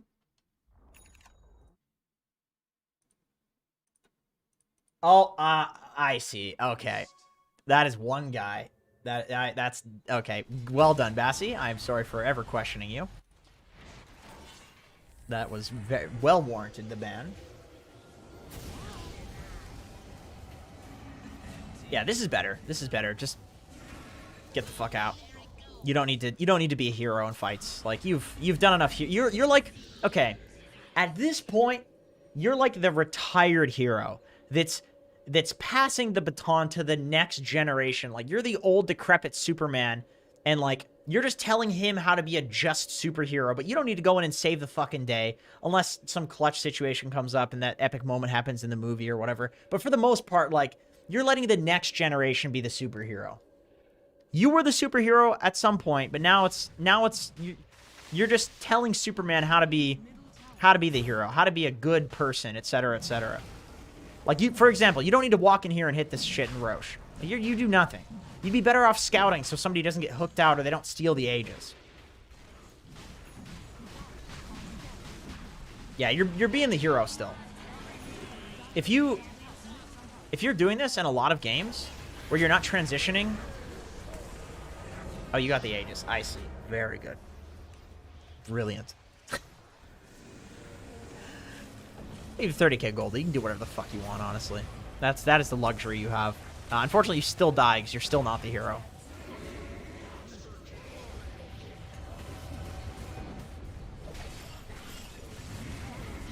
But you win anyway because you're Alchem 1v5.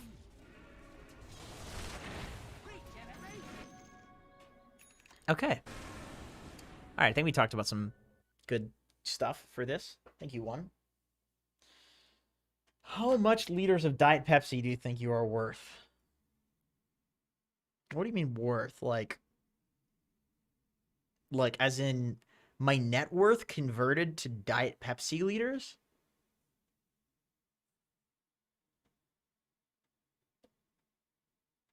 Like 1,000 liters or something? I don't know. A lot of... I could fill a pool. My computer's worth fucking $1,500, even though it keeps shutting down and... Piece of shit. I did an update to it today, so it should be better. At least the stream hasn't crashed. That's very nice. Okay, let's see.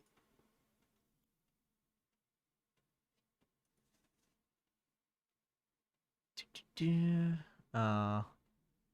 see. All right, we're gonna do two. We're gonna do two more. Two more. This is Miguel. Mike. I'm so fucking stupid. I'm so stupid. Wait a minute. Okay. Oh, yeah. There's no replay here actually. Miguel did not submit a replay. Am I pronouncing that right? Miguel. How the fuck is that name pronounced? Somebody tell me. Somebody tell me. Does anybody know a Miguel? I don't know a Miguel. Okay. This is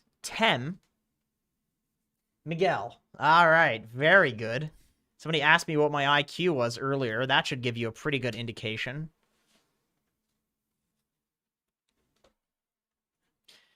So this is from Tem, who said this is Tem is Archon 4 and played Techies. This is my best Techies game. I'm at 20 and 14. That's good. That's 20. I was gonna make fun of you for 14 deaths, but Techie suicide. So I don't think people will learn from it, but it's funny. Okay, cool.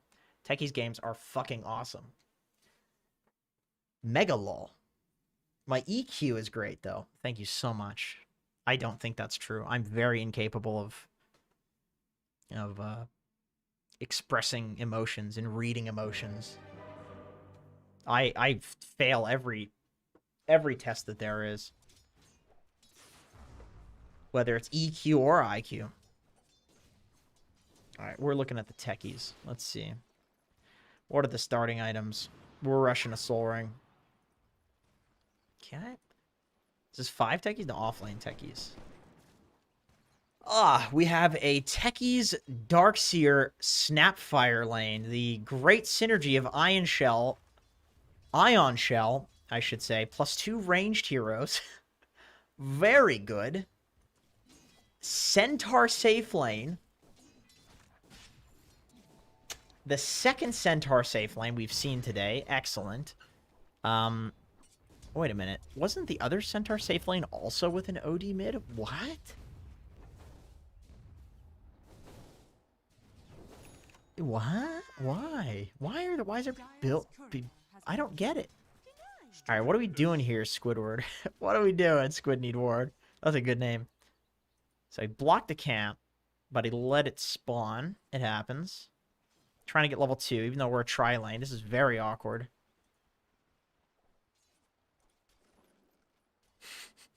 What are you doing? Go fucking pull! What? What are we doing? Are you taking a bong rip? Oh my god.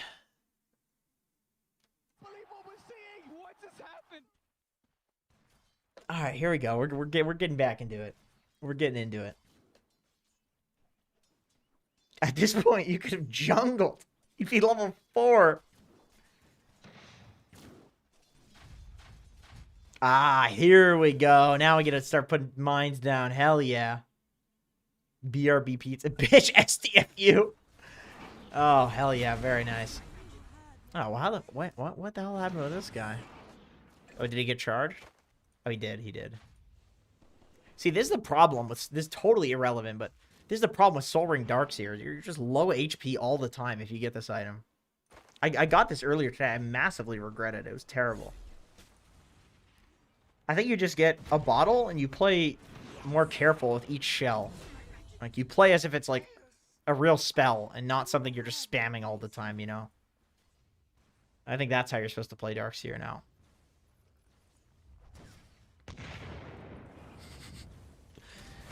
Very good. I'm surprised you're able to survive. Oh, this guy's the core. What? Wait. Wait a minute. Is that the offlane Pudge that TP'd in? Or is this an offlane Spirit Breaker? So this is an offlane Spirit Breaker who ganked the safe lane, or who ganked the offlane Darkseer, and the 4 Snapfire has Javelin Clarity. Why? You deserve this. You deserve this.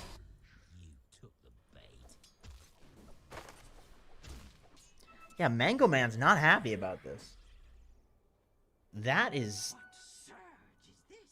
Dude, Squidward, you're fucking AFK again. What the hell? What's...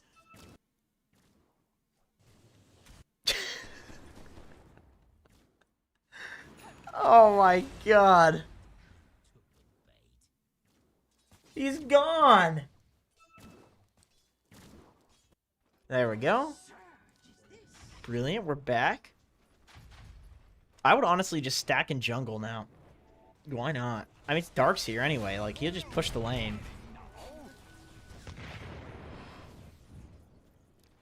good. Steal CS. See, my question here is who the hell are you stacking Ancients for? Which hero on your team can take Ancients? Because I don't see one. I don't see a single Ancient farming hero. Like Centaur's your best Ancient? My God, he's got to take a lot of hits to...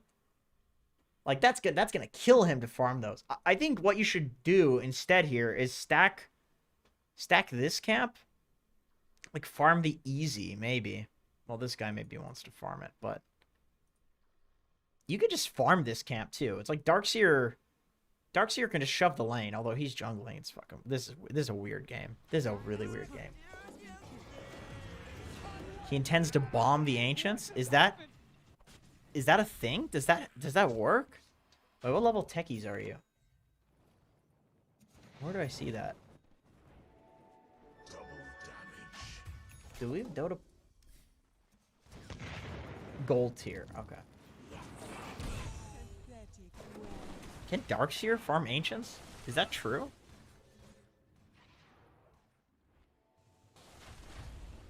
Dude, is this some crazy Ancient farming strat? I've never seen this.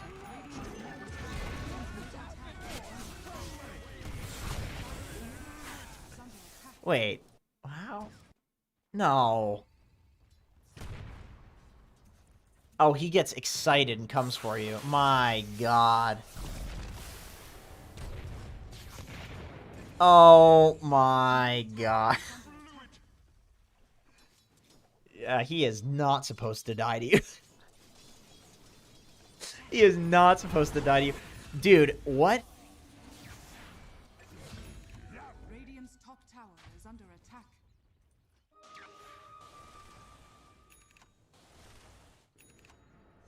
Radiant's middle tower is under attack. There are so many red mines.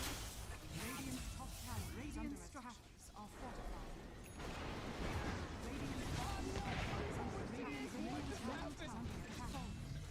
This is so many mines. What on earth? Are you drawing a cock on the minimap?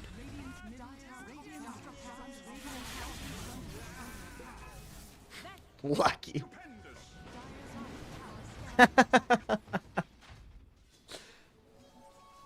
How do I say Gibran Mercado? Is that swear words? Did I say something swear?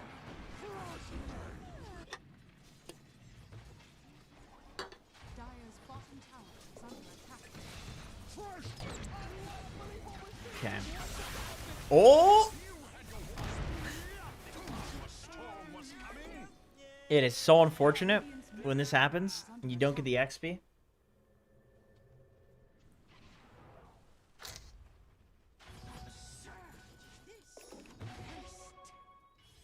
That is rough. You have a lot of gold though because of this. You do have a lot of gold. As you are the bottom net worth. Good lord. How does everyone have so much net worth? Like every... I don't understand this game anymore.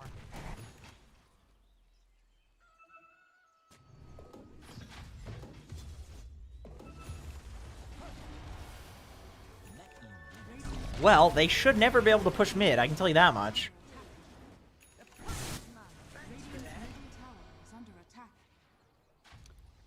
This is good. I gotta commend you on the all talk, the all chat shit talk. That is absolutely going to. This is, if you're techies, I mean, this is how you win games. You tell people. So mid is colonized. Oh my god.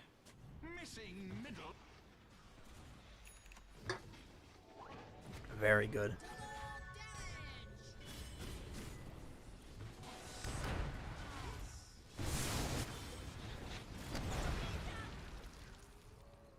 "25-minute ags." I don't know how techies players always get this fucking item so early.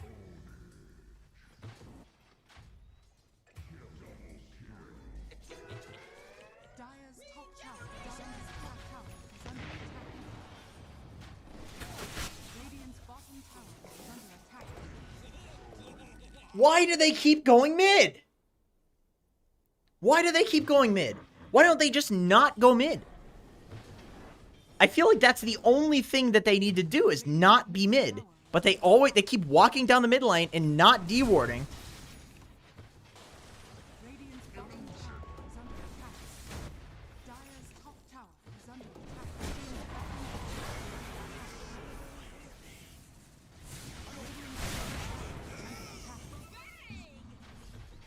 Okay.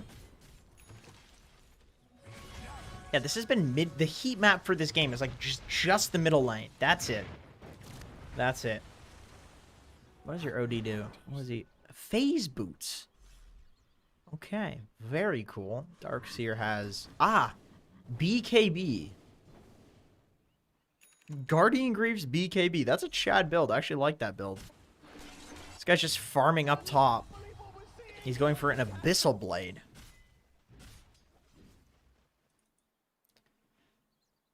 You know, the funny thing is, the shit talking and all of this garbage that's happening mid is actually working. Like, they're getting baited to play here. They're being distracted and your team is just farming. And then they go mid, and then they die. And the moral of the story is if you go mid, you fucking die. Mid is the worst lane. Should never go there. It's a piece of shit. Radiant's middle tower is under attack. Radiant's middle tower is under attack. How late? This is an hour-long game. All right, I'm gonna speed through the. I think I can do this. All right, I want to speed through until it's not mid gameplay. There's a triple kill there. What does Snap have? Blade Mail. Radiant's middle tower is Okay. Radiant's bottom tower. Radiant's bottom tower is under attack. Dire's How does this go for an hour? I feel like you guys just win. Okay, so we left the mid lane. That's nice. That's good. There's so many fucking red mines. We're back mid. Okay.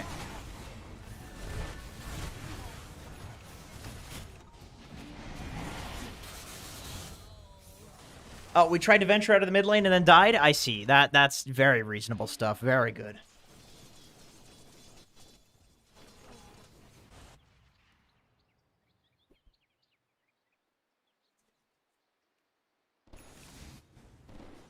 Dire's bottom tower is fortified. Top tower is under attack. Okay. Wait, how are they all dying? What? How are they all dead? What? Is Slark 1v5ing? Okay. Alright, let's watch your team fuck this up. Let's see. Okay, so he starts with that. Can't get the Hex off. Oh, he doesn't have Hex. Wait, who has Hex? Bro, that's a whack build. Wait, where did Darkseer die? Oh, wait a minute. Okay, so Darkseer goes in first.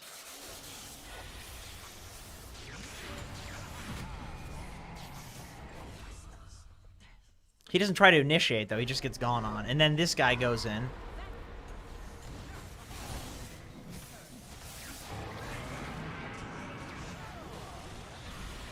This is the save your friend syndrome. That's what this is. And this guy dies naturally, even though he's got fucking MKB. Ooh, I like this play. Dude, this guy's smart. He knows there's like 50 mines mid. So he says fuck it, and he just goes around the other way. And look at that. He just thwarted the entire Techie's army of mines from that one play. Oh, he knew! That's really fucking funny. Oh, he called you a dumb fuck. That's good. Oh, what is the retort? I don't know if there is one. Have them Roche want to see. Okay.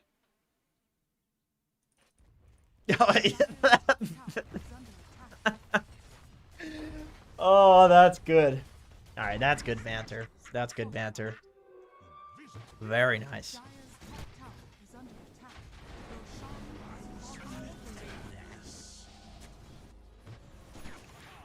And funny enough, they actually kind of knew there was no Mines in Roche after that, because you would have seen them, right? You would have seen each other. So you kind of confirmed. It's like some prisoner's dilemma shit. Like you kind of confirmed that you knew that there, or you didn't know, you didn't have any status on Roche. Wait a minute. Oh my god.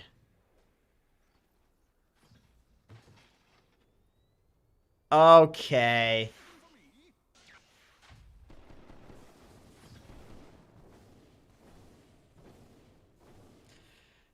This is why you wanted to put all the red mines down, isn't it? This is it. John, can you do a shout out for me, big bro? Yo, shout outs to John. John Sajines?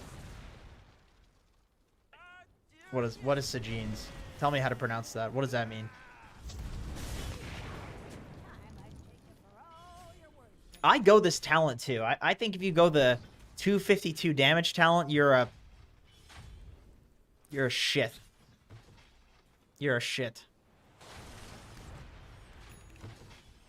This is the Chad talent. Sahines. Oh, okay. It's a weird way to pronounce G. But that is how language works, isn't it? Oh.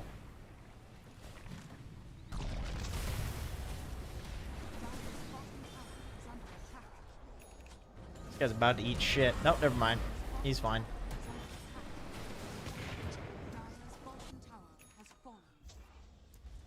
Blink? Blink? Oh, for Arcane Blink. I see.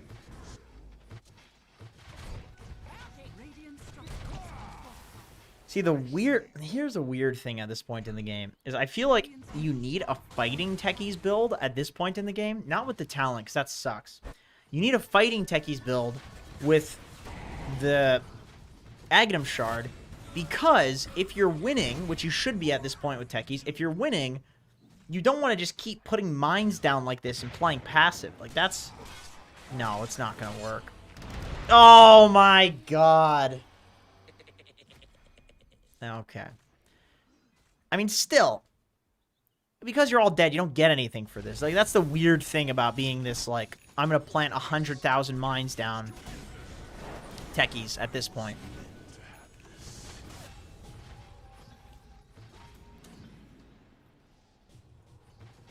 Oh, it's unranked. I see. You held these people hostage in unranked. Okay, that's why you want this crazy build. I see. Very nice. See, if I was playing unranked in this game, I would send an absolute Flight of the Valkyries army of mines down mid. That's the Robo-Vice strategy. I learned that one from him. He taught Owie 2000 how to play techies. They won TI, so that's the strat.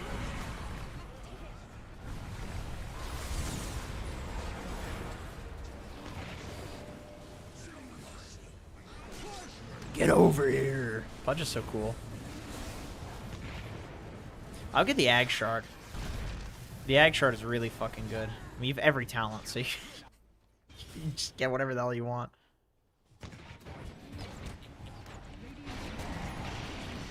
Uh-oh. Yeah, looks like you just win anyway. Very nice. Okay. Wait. No.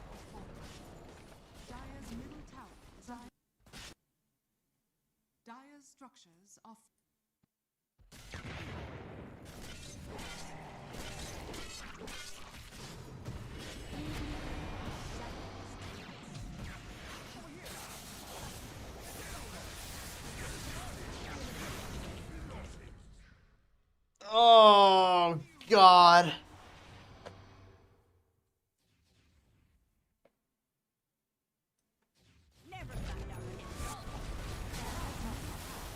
My God.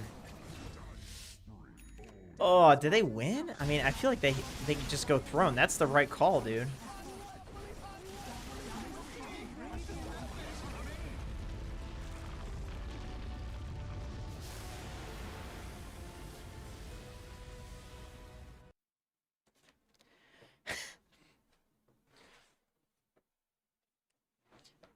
Well, I gotta say, I didn't expect that. I did not expect that. I totally forgot. I didn't even look at who won at the start because I'm an idiot. So,